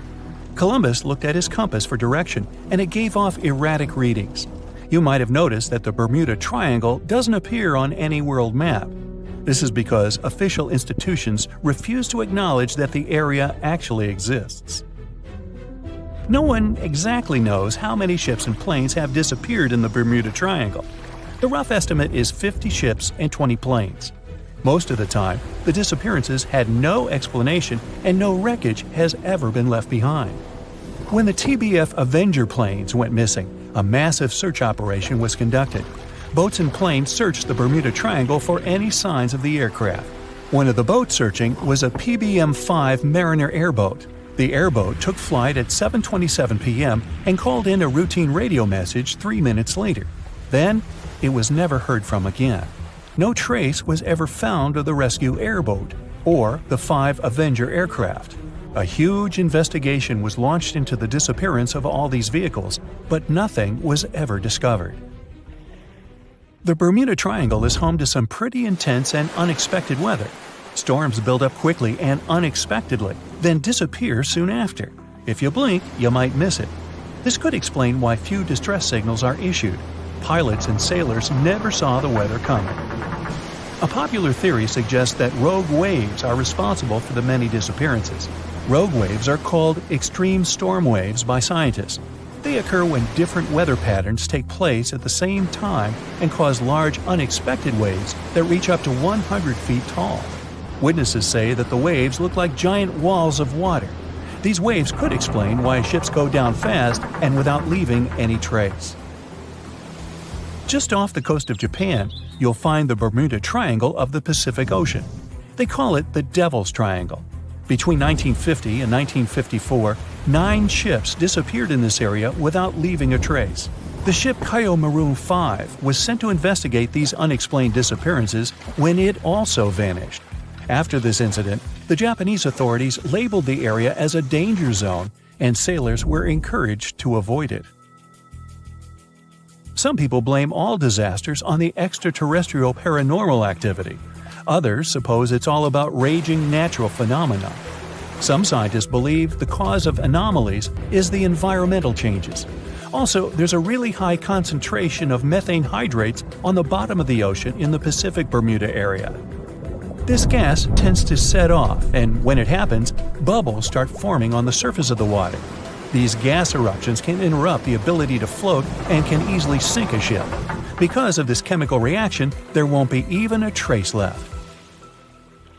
Underwater volcanoes are said to be another possible explanation for the Japanese Dragon's Triangle. In fact, they can take down even small islands. Luckily, nobody lives there. It's a pretty common thing in this area that some of them disappear underwater and others appear out of the blue because of seismic activity. You'll never find the Dragon's Triangle on any official map of the world, so nobody's quite sure about how large it is in reality. In July 2015, 2 teenagers disappeared after setting sail off the coast of Florida. There's some mystery about what the 2 teens were really getting up to. They told their parents that they were just going to fish, but they told their friends that they were crossing to the Bahamas. Shortly after they left, a line of thunderstorms moved towards the area, and the boys were never heard from again. A massive search was conducted, but sadly, nothing was found. 1 year later, the pair's boat was found off the coast of Bermuda with a broken iPhone and some personal effects left inside. One of the most popular and bizarre theories trying to solve the Bermuda Triangle mystery comes from Charles Berlitz. He insists that the area is home to the lost city of Atlantis. The missing ships and planes and malfunctioning equipment, according to him, were all caused by rays of energy let out by the special energy crystals that power Atlantis. While this sounds silly, Berlitz's theory was convincing enough that over 20 million people bought his book worldwide. Previously, the compass wouldn't work well in the Bermuda Triangle since the lines of the 2 poles coincided here, true north and magnetic north. But if you fall into this line, your compass will behave strangely.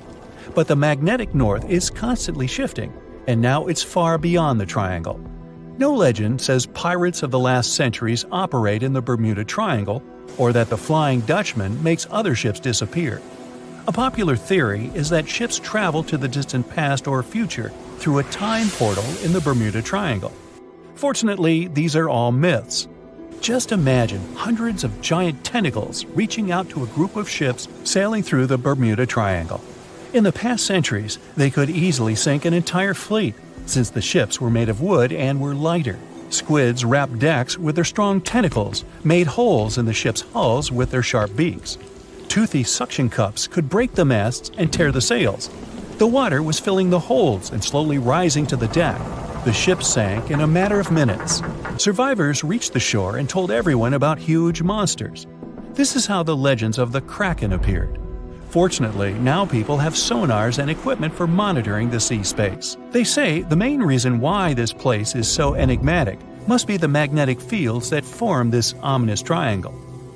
Ocean floor is made of rocks containing a lot of magnetite. It's more like iron. Magnetic fields react to the high concentration of magnetite on the ocean floor, which may start a sort of conflict between the two. It can often lead to various weather anomalies and, as a result, navigation issues. And naturally, any changes in the ocean floor or the Earth's magnetic fields influence the Bermuda Triangle a lot. Magnetic fields tend to shift their position, so do tectonic plates and even the continents, even though we never notice it. The skies are usually very clear there, but back in 1883, some people witnessed abnormal things in the area. Some claim to have seen large blocks of ice falling from the skies, and the crew even managed to save one as hard proof. Seems like the Bermuda Triangle has an alternate not only on Earth, but even in space. Spacecraft usually don't disappear into thin air though, like there's no air. This anomalous area is really large and stretches right above the South Atlantic. It occupies the area from Chile to Zimbabwe and sits right at the point where Van Allen radiation belts are the closest to the surface of our planet. The Earth has two such belts, which come in handy trapping the particles that shoot in from the Sun. They do a great job protecting the Earth from radiation. The magnetic field there is lower, so it allows the Earth's radiation belt to come closer to the surface. Whenever a satellite passes by, it will be exposed to radiation, which might lead to serious damage. So, no satellite can take pictures of it. The South Atlantic anomaly is part of the Earth where natural radiation just flows out of control. Still, there is little evidence that all these triangles are really dangerous. Many believe the Bermuda Triangle itself has been proven time and again to be nothing but a work of fiction. In fact, some shipwrecks, such as the Ellen Austin, gained popularity in the middle of the 20th century, while nobody even thought of drawing a triangle in the Bermuda area before that. The mystery was popularized by science fiction writers and became a common myth, while no serious research proved it any more dangerous than other parts of the world's ocean. So, the crew of the Ellen Austin back in 1881 weren't even aware of the Bermuda Triangle back then, let alone afraid of it. What do you think?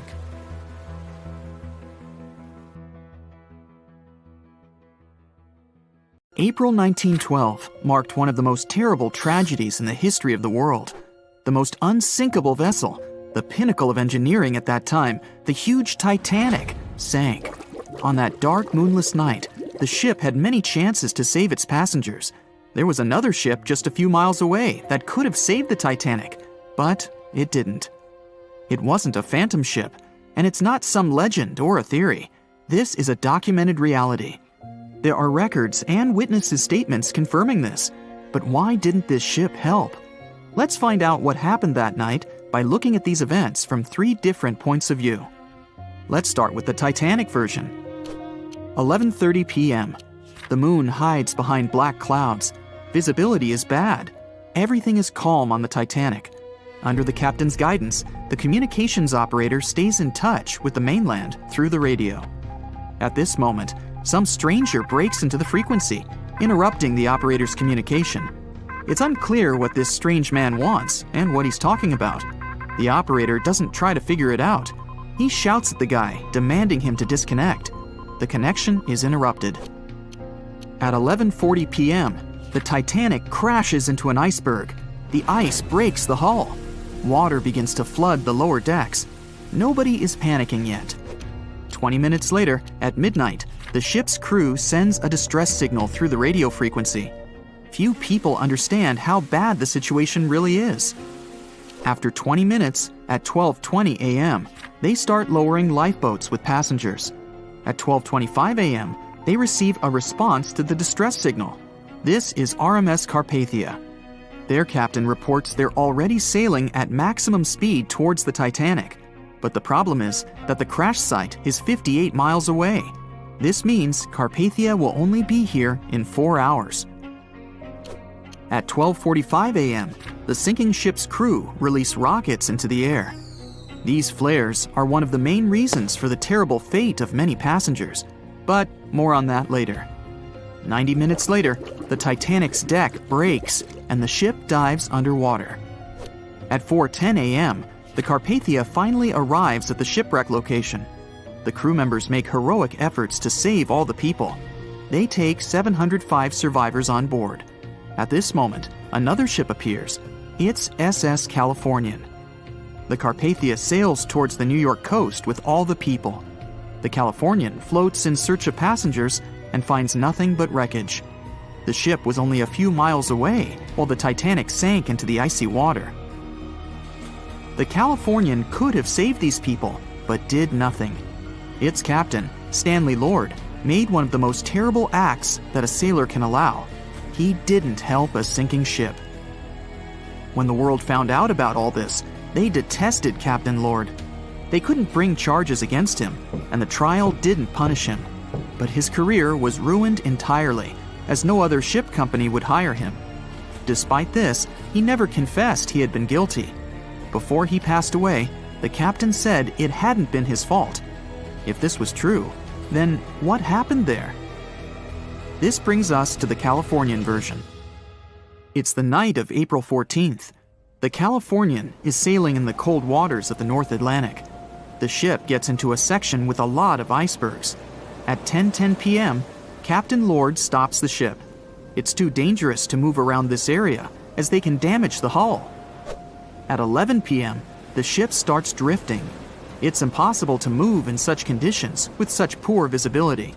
The captain knows that the Titanic is coming here, so he orders the radio operator to warn the ship about the danger. Radio operator Evans turns on the receiver and tries to contact the Titanic. He spends about 30 minutes on it. The connection is finally established. At this moment, the Titanic radio operator is speaking with the mainland. Evans interrupts this conversation and tries to warn the ship about icebergs. The operator doesn't understand Evans' words. He's annoyed because Evans broke into the channel so brazenly. He shouts at Evans and cuts the connection. Tired, Evans turns off the receiver and informs his superiors about the incident. It's still a mystery how the captain reacted to this news. He probably thought the Titanic knew about the danger. He lets Evans go to bed. If Evans hadn't turned off the radio and waited 1 hour, he would have heard a distress signal from the Titanic. But you shouldn't blame him. At this point, he has no official reason to stay at the transmitter. Evans is too exhausted and can't fight drowsiness. So, Evans goes to bed. The Titanic begins to sink. Its captain sends a distress signal. The operator on board the Carpathia catches it, but the Californian doesn't, since the receiver is turned off. Captain Lord can't sleep. He feels that something is wrong. Meanwhile, the Titanic is rapidly sinking under the water. The captain gives the order to launch rockets into the air. And here is where one of the critical mistakes takes place. They release warning lights, but they are not red.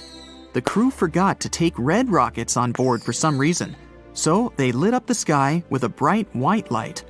If you need to send a distress signal, you need to release red lights. Captain Lord sees these lights, but doesn't perceive them as a cry for help. It can't be that there are no standard red rockets on such a massive ship as the Titanic. But, unfortunately, it can. Captain Lord thinks the Titanic is sailing away.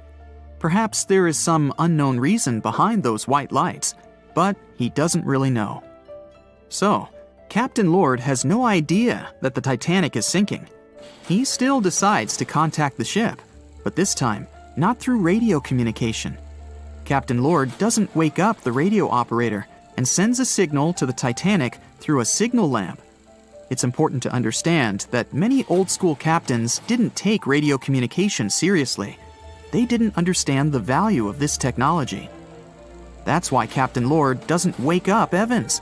He sends light signals, but the Titanic doesn't respond. Many survivors later mentioned seeing the flashing lights of the Californian, but there was nothing they could have done. The ship's crew doesn't hear their cries for help. At 2:20 a.m., the Titanic completely goes underwater. A little more than 2 hours later, radio operator Evans wakes up and turns the transmitter on. He hears many rescuers talking about the sunken ship. Evans understands everything. He reports this to the captain. At that moment, the Californian immediately heads to the wreck site. They meet Carpathia there. With the survivors on board, it sails towards New York. The Californian stays sailing and looking for people. They find nothing but wreckage. The Californian returns to the mainland. The news about the ship that could have saved the Titanic is spreading all over the country. The trial begins. Captain Stanley Lord and the crew tell their version. They say their ship had been standing still. Many people don't believe them, and some of the surviving passengers claim to have seen the Californian sailing by. Still, the judge declares them innocent. 1962. Captain Stanley Lord is a very old man. He calls a notary to confess something. The captain makes his last remark about this case. He swears he's not guilty. But if it wasn't the Californian sailing past the Titanic at that moment, then what? The Samson theory could answer that question for us. The sealing ship Samson is sailing in the cold waters of the North Atlantic. The crew aren't sleeping. They carefully study the surroundings, but not because they're afraid of icebergs. They're scared of meeting with the U.S. Coast Guard. The Samson ship's crew catch seals, which is illegal. At 12:45 a.m., Samson's captain sees white signal rockets. The team is sure it's the Coast Guard. They turn off the lights and sail away. It's dark, so they don't notice the sinking Titanic. They return to the coast of Iceland and hear about the disaster. They realize they have abandoned the drowning passengers. The nephew of one of Samson's crew members reads about this story in his uncle's diary. The nephew asks for permission to publish these recordings. All the people realize that Captain Lord wasn't guilty, but unfortunately, he didn't live to see this moment. Actually, it's still unknown who is guilty in this story. 2 ships were nearby the Titanic. Their captains were adequate people. They would have helped save all the passengers. Their fault was that they couldn't understand what the Titanic wanted on that dark night. Someone forgot to put red flares in the box. This small but fatal detail was one of the leading causes of the tragedy. Welcome to the race across the globe. And here are our competitors. He is the captain of the world's largest freight ship, which can hold almost 24,000 containers. This is the captain of the Antonov AN-225 Maria, the world's largest cargo airplane, the record holder in aviation, which uses 6 engines to take off. Over here is the freight engineer. The train reaches a length of about 2.5 miles. That is, the walk from the head of the train to its tail will take a whole hour. And our last contestant is the driver of the Kenworth W990, one of the world's largest and most powerful trucks. All of them will make a crazy trek from the port of Shanghai to Portugal. They will move through water, air, roads, and rails to bring you that container of delicious fruit to your table, or at least to your local store. You take it the last mile. So, here we go! Shanghai. It's the busiest port in the world. Every year, 43,300,000 containers load and unload here. And here's your container. This is a standard 20-foot equivalent unit. There are several kinds of containers, and they're the same all over the planet. These things have changed our world and brought a real revolution in cargo shipping. Way back, 70 years ago, goods and products, or cargo, was loaded and unloaded onto ships with human power. The loaders had to move every individual bag and box, and it would take days to fill up a ship. A truck driver waiting in the long line for his turn to load stuff on a ship thought, what if we didn't move the cargo separately, but could put a whole truck onto the ship? Ooh, he's thinking on the bright side. Well, a few decades later, the first container appeared. Now the loader in the port didn't have to spend time moving every single piece of cargo. A giant crane would hoist an entire loaded container all at once. Then, in 1956, this reduced the cost of loading 1 ton of freight from $6 to 16 cents, 37 times. You can fit 2 cars in one of those containers, or 3,500 shoeboxes, or 500,000 chicken eggs. There's also containers for bulk goods like grain. They have an airlock at the bottom. There's also refrigerated containers. They're used to deliver fruit to all corners of our planet. The invention of these standard containers made the shipping industry way more efficient. Let's return to our present day. This real-time map shows all the ships in the world's oceans. See how the port of Shanghai glows? Dozens of ships unload and load containers here every day. The total fleet of these giant container ships is about 5,400 units worldwide. And here's our hero vessel. This big boy is 1,300 feet long. Its nose is 330 feet higher than the Eiffel Tower. Its engine measures as tall as a 5-story building. Right now, dozens of cranes are loading containers inside the ship. Then they put a lid on the hold and stack even more containers on the deck. The maximum is 23,992 containers. Their total weight can be about 235,580 tons. That's like, 39,000 adult elephants. That's if you do the math. To move all this mass, its giant engine has about 78,500 horsepower. The fastest commercial car, the Koenigsegg Agera RS, made in Sweden, has only 1,341 horsepower, so that's not nearly enough. Now, you'd think it would take a huge team to drive such a giant, right? Nope, no more than 20 people. This is the captain. Several assistant captains oversee each deck: the engine crew, the helmspersons, and the tech crew.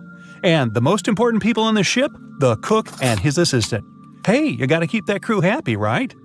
The captain orders start the engines, and the crew gets to work. Tugboats help the colossal container ship slip out into the bay.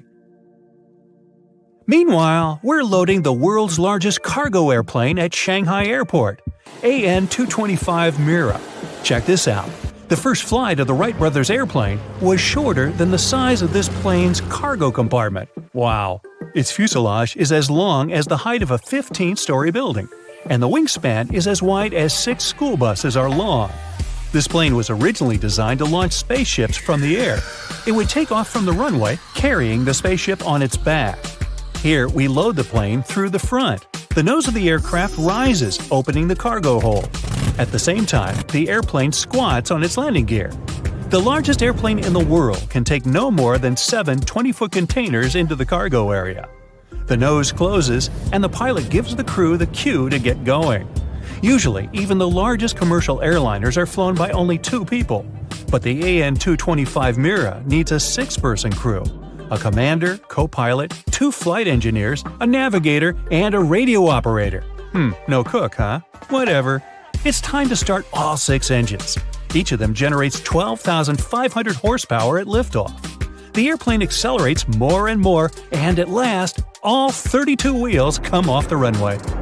And the fastest commercial car, Koenigsegg Agera RS, is left in the dust. Alright now, let's look at our train. Oh, it's already on its way. The workers have loaded the train with containers right at the port. They just put the containers on a special car, which is the right size. If there are no low tunnels on the track, we can even stack containers, one on top of the other. Given that our train has about 250 cars, we could load 500 containers on it. Now, if we pencil that out, the maximum loading capacity of the train is 48 times less than that of the ship. But the crew that runs the train consists of just 2 people. This makes train deliveries incredibly cheap. But both crew members have a working day. After 12 hours on the road, the train stops at a station. A new crew takes their seats in the train's locomotive and continues on their way. The first crew spends the night in a hotel, has a nice dinner, and in the morning swaps crews with another train heading back to their hometown. Now, let's look at the map. This is the entire distance the train will have to travel, almost 7,000 miles. That's 3 times the width of the United States from coast to coast. On average, freight trains travel at about 50 miles per hour. Our calculator tells us the whole trip will take about 140 hours or 6 days. But hey, it's not that simple. You see, areas are divided into railroad zones. One crew always works within one particular zone. For example, our train crew departed from the port of Shanghai and reached the border of their area. They must stop the train and give up control to the next crew.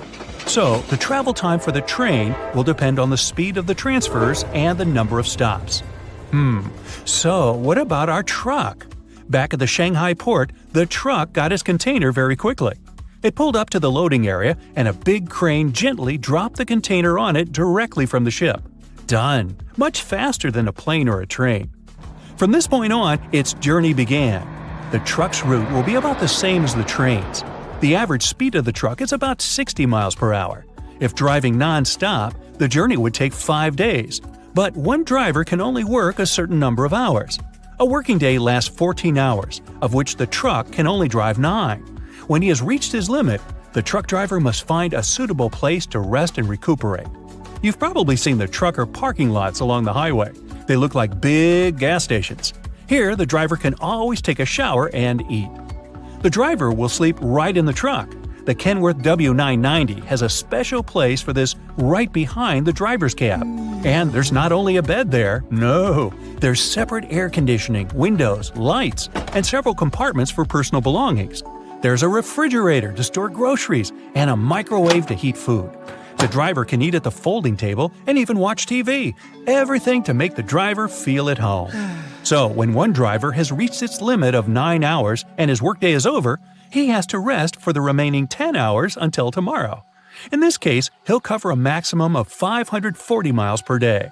That adds up to 13 days of travel time. Additionally, the truck must pass inspection when entering other countries or states. Inspectors weigh the truck on giant scales, check its brakes, and more. It's time-consuming too. In this case, the solution is to have a partner. At the end of a 14-hour shift, the first driver must go to the cab to sleep and rest. Then the partner takes over control and continues on the road for the next 14 hours. But there's a problem here. When the second driver finishes his shift, the first driver still can't get behind the wheel, so they still have to stop. Shifting gears, back to our giant container ship. It comes out of the bay and suddenly it slows down. Yes, that's all for the economy. The East China Sea is very busy near the port. Dozens of ships are waiting in line to get into port. So the captain gave the order to increase speed so as not to hold up the party. But as the ship entered the open sea, it slowed down to about 20 knots. That's about 23 miles per hour. That's very slow, especially if we look at their route. It's a trip nearly across the globe. The total distance from the port of Shanghai to Portugal by sea is about 11,000 miles. But our ship moves almost non-stop, 24/7. Ideally, it would take 480 hours or 20 days. But there are a few variables out there for a ship on the open seas. Take storms, for example. The ocean can be a rough place. Sometimes the waves there reach great heights, enough to overturn even a ship this big. So the captain heads to the bridge and takes control. The navigator turns the ship's bow into the wave to keep it from overturning the vessel. The bow of the ship rises and rushes into the sky. Once on top, the ship begins to plunge off the wave like a surfer picking up speed. After a few seconds, the bow hits the water hard, causing a solid splash of water. High and narrow waves can be especially hazardous. Coming down for them, the ship can dive too much underwater, almost like an arrow, and go under. Or worse, it might break in two under its weight. But fortunately, the wise captain overcame the storm and we arrived at the first checkpoint of the voyage. This is the Strait of Malacca. All ships traveling from Asia go through this bottleneck. Otherwise, they would have to make a long detour through Indonesia. The Strait of Malacca is not only narrow, but also shallow. If the ship's depth in the water, or draft, is deeper than 65 feet, it will run aground, and that's not good. That's why we don't build ships bigger than this one. But our giant makes it through and into the Indian Ocean. Now, look up into the sky. The largest aircraft in the world, the AN-225, is now in the air at cruising altitude. That's about 5.6 miles. The planes choose this altitude for several reasons. The atmosphere here is not as dense as below, so the airplane has less air resistance or drag and burns less fuel. Another reason is bad weather, which just doesn't exist here. Thus, neither rain nor snow is a problem for it. Now, given the curvature of the Earth, the direct distance between Shanghai and Portugal is about 6,500 miles. The cruising speed of the AN-225 is 500 miles per hour. That means the plane can cover this distance in just 13 hours, compared to 13 days for our truck. But the aircraft will have to make at least one stop. Considering that such a huge plane can't land at all airports because it needs a long runway, refueling stops should be carefully chosen. The airport in Dubai has a long enough runway so that the AN-225 can land there. The captain begins the descent procedure. Such a heavy plane needs to calculate the weight for landing accurately. If it's too heavy, the plane's landing gear might break and lead to an accident, which really should be avoided. This is why planes sometimes make several circles around the airport to burn any excess fuel. The weight of the remaining fuel can be critical for landing, so the aircraft captain makes sure the tank is properly empty and lands the plane. When empty, the AN-225 Mira can cover a distance of 9,570 miles. That's enough to get from Alaska in North America to the most southern point of South America, or from New York to London and back. But when loaded with cargo, that distance is almost cut in half. The captain lands the plane and brings it to a stop. Time to feed the beast. AN-225 has 13 tanks under the wings. Combined, they hold 300 tons of fuel. It could take a day and a half and several dozen refueling trucks to fill such a behemoth. So, while the plane is paused, the train has a chance to catch up with it in the race. But there's an issue here too. Different countries have different standards for railroad tracks. The track width in China may be different from the track width in the Middle East and Europe. Yep, we have to change the width between the train's wheels to keep going. In the past, we would stop the train completely to do this. Then we would lift it and change the distance of each pair of wheels by hand. Given that one car has 4 pairs of wheels, and we have over 200 cars, well, this process could take forever. We might as well just unload the train entirely and load the containers onto another one. But now, we can adjust the width of the train's wheel sets right on the move. Now, let's get back on the road again. Whew, our driver just flew by. Well, actually just drove by. A truck like this is indeed the king of the road. It measures 300 inches between the front and rear wheels. And if you add the trailer, it's longer than a school bus, 53 feet. Such a big truck has an impressive weight of 18,000 pounds. That's more than a grown elephant, or as big as 4 sedans. Naturally, the truck has a massive 12.9-liter engine. The average sedan has an engine 6 times smaller. It gives the truck about 500 horsepower, so you can easily pull even a hefty load up a steep hill. The main thing is to make sure that you have fuel. Well, aren't we lucky?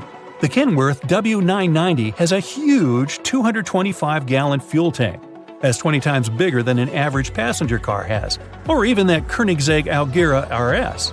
To fill up such a tank, the pump at the gas station has to go for at least 25 minutes. Hope you're not in a hurry.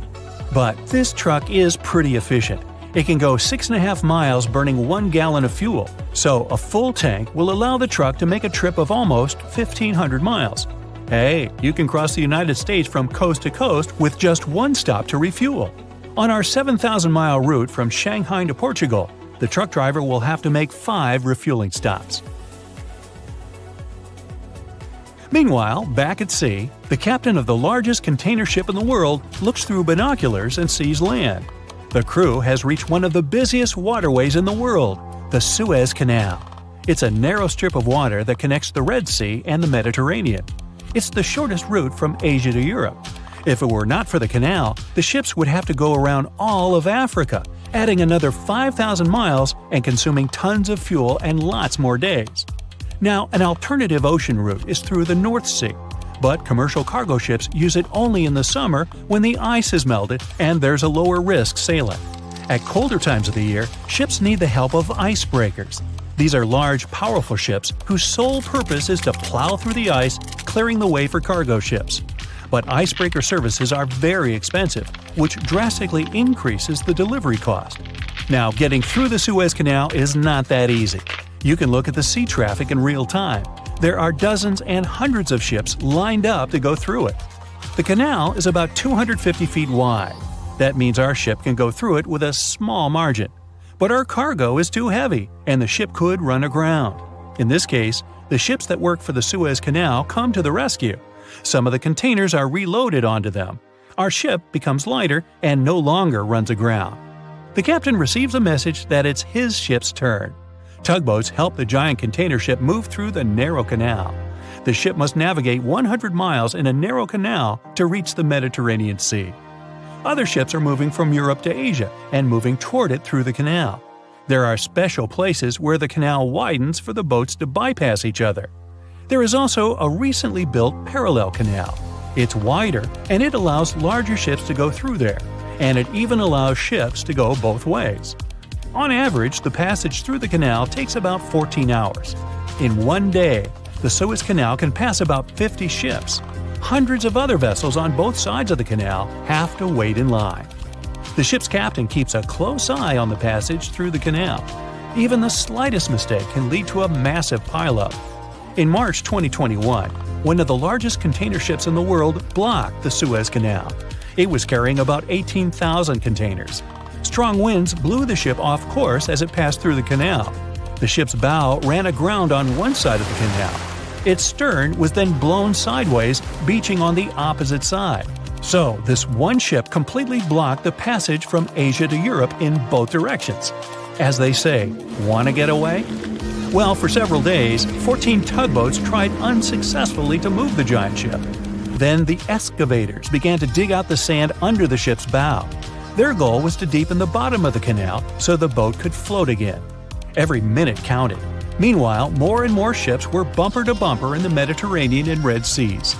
By the end of the rescue operation, roughly 450 different ships were impatiently waiting for their turn to pass through the canal. The world trade lost about $400 million every hour. Delivery schedules for goods around the world flew out the window. The biggest losses were for oil tankers from the Middle East. Fortunately, our captain made no mistakes, and the giant container ship made it through the Suez Canal without incident. The captain sets a new course. This is the last leg of this long voyage. Alright, where's our biggest airplane in the world? It's already slicing through the skies on its finish line. It's now in European airspace. It's interesting that in addition to being a record center in size and payload, this plane is only one of a kind.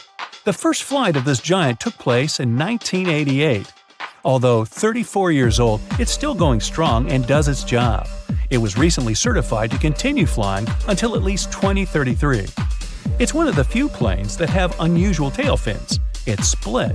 As I said earlier, the AN-225 was originally designed to carry spacecraft on its back. But the spaceship created an aerodynamic instability on the plane's tail. So, the engineers had to give the aircraft a double tail shape. But despite the attachments on the roof of the plane, it never carried cargo there. This is because of the aerodynamic requirements for shipment. When the AN-225 took a spaceship, it had all the properties to reduce air resistance. But if you hitch a square container to the roof of the plane, the aerodynamics will get worse dramatically. Essentially, you get a flying toaster oven. Well, the captain just turned off the autopilot and took control of the plane. This means that he is about to start the descent. Time to put your seatbacks and tray tables into their locked upright position. The appearance of an AN-225 Mira in the air always attracts lots of attention. It can be recognized by its triple track in the sky. This is because of 6 engines and the split tail. The plane lowers the landing gear. All 32 wheels are ready to touch the ground. Cars passing by the airport stop. People get out and pull out their phones to take a video of this giant. 30 feet, 20, 10, and touchdown. The plane slows down and finally stops. Now it's time to get that precious cargo out. It takes about 7 minutes to open the cargo hatch. The plane drops a little lower and unfolds the ramp. The cargo trucks begin unloading the containers. The plane finishes our race. It took 2 days from Shanghai Airport to Portugal with one technical stop for refueling. What about the train? The locomotive of the train has already replaced several dozen crews. Its route took it through Beijing, Moscow, and Paris, but it's still much shorter than the possible longest route in the world, Portugal-Singapore. The total length of the track on this route is 11,655 miles. If you wanted to make this journey by passenger train, it would take about 21 days to get from point A to B. Our train route was a little shorter, and it took 12 days to get to the destination. That's 6 times longer than an airplane. Now to the truck driver. He too is nearly at the finish line. His route practically repeats the ancient Silk Road, the route Chinese merchants used to carry silk to the Middle East. The truck went nose to nose with the train all the way there. The truck would overtake the train when it was stopped to change crews, but the train would pull ahead while the truck driver was asleep in the cab and couldn't continue driving. The truck reached its destination a little later than the train, 13 days. The last participant of the race, the world's largest container ship. It started simultaneously with the other participants from the port of Shanghai. Its route went through the South China Sea, the Strait of Malacca, the Indian Ocean, the Arabian Sea, and the Red Sea. It passed through the extremely narrow Suez Canal to reach the Mediterranean Sea. Its final checkpoint is the Strait of Gibraltar, the stretch of water that separates Europe from Africa. Finally, it has arrived in the port of Portugal. The ship makes a victory honk. The captain looks through his binoculars and sees that the AN-225 crew, train crew, and the truck driver are already standing on the coast. He crossed the finish line last. The whole trip took this ship 20 days. See how the places are arranged on the pedestal: the airplane, the train, the truck, and the ship. Now, the plane wins if we compete just for speed, but each of the participants takes first place in a particular category. Which of the contestants in the race deliver the goods as cheaply as possible? Let's look at the train. To move 1 ton of cargo for 1 mile, you have to pay 4 cents. So if you want to ship a ton of freight from Los Angeles to New York, it'll cost you about $100. In our case, with a train route of about 7,000 miles, the shipping price of 1 ton of goodies would be about $280. The price is low because of the train's efficiency. It has smooth metal wheels that run on smooth metal rails, so it doesn't have much drag like a truck with rubber tires on asphalt. Meanwhile, let's look at the airplane. It takes $1.21 to move 1 ton of cargo per mile. The route covered by the AN-225, including a stop for refueling in Dubai, is approximately 7,800 miles. That means the cost of shipping 1 ton of cargo will be roughly $9,500. That's 34 times more expensive than by train, though 6 times faster. But this is the price for modern and fuel-efficient aircraft. The AN-225 engines are old and not as efficient. They burn more fuel, and the price will be even higher. Regarding the truck, 1 ton per mile costs 20 cents. So shipping from Shanghai to Portugal costs about $1,400, 5 times more expensive than a train. In recent years, the price of shipping a container by cargo ship has increased 7 times. It costs about $14,000 to ship cargo from China to Europe.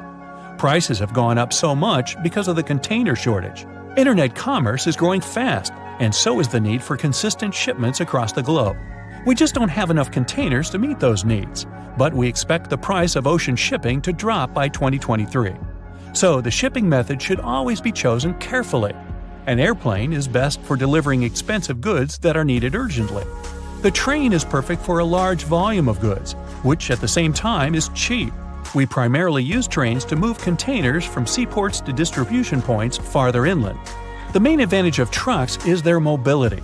They can take containers to places the train can't reach because there is no railroad, or where there is no access to water, and it's impossible to deliver the cargo by ship. Trucks can also deliver goods directly to city centers. Shipping on giant container ships is suitable for huge amounts of cargo, for something not too heavy, but something you can fill a container to the top. Despite the price, most of the goods in your nearest supermarket are brought in by ship. They have traveled thousands of miles in containers around the world. Globalization happens thanks to the container. The same product costs just about the same price all over the world.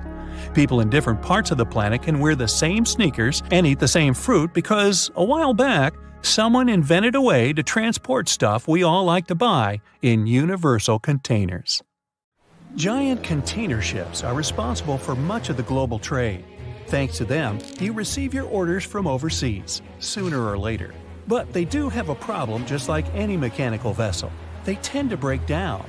That's where these little bad boys come in.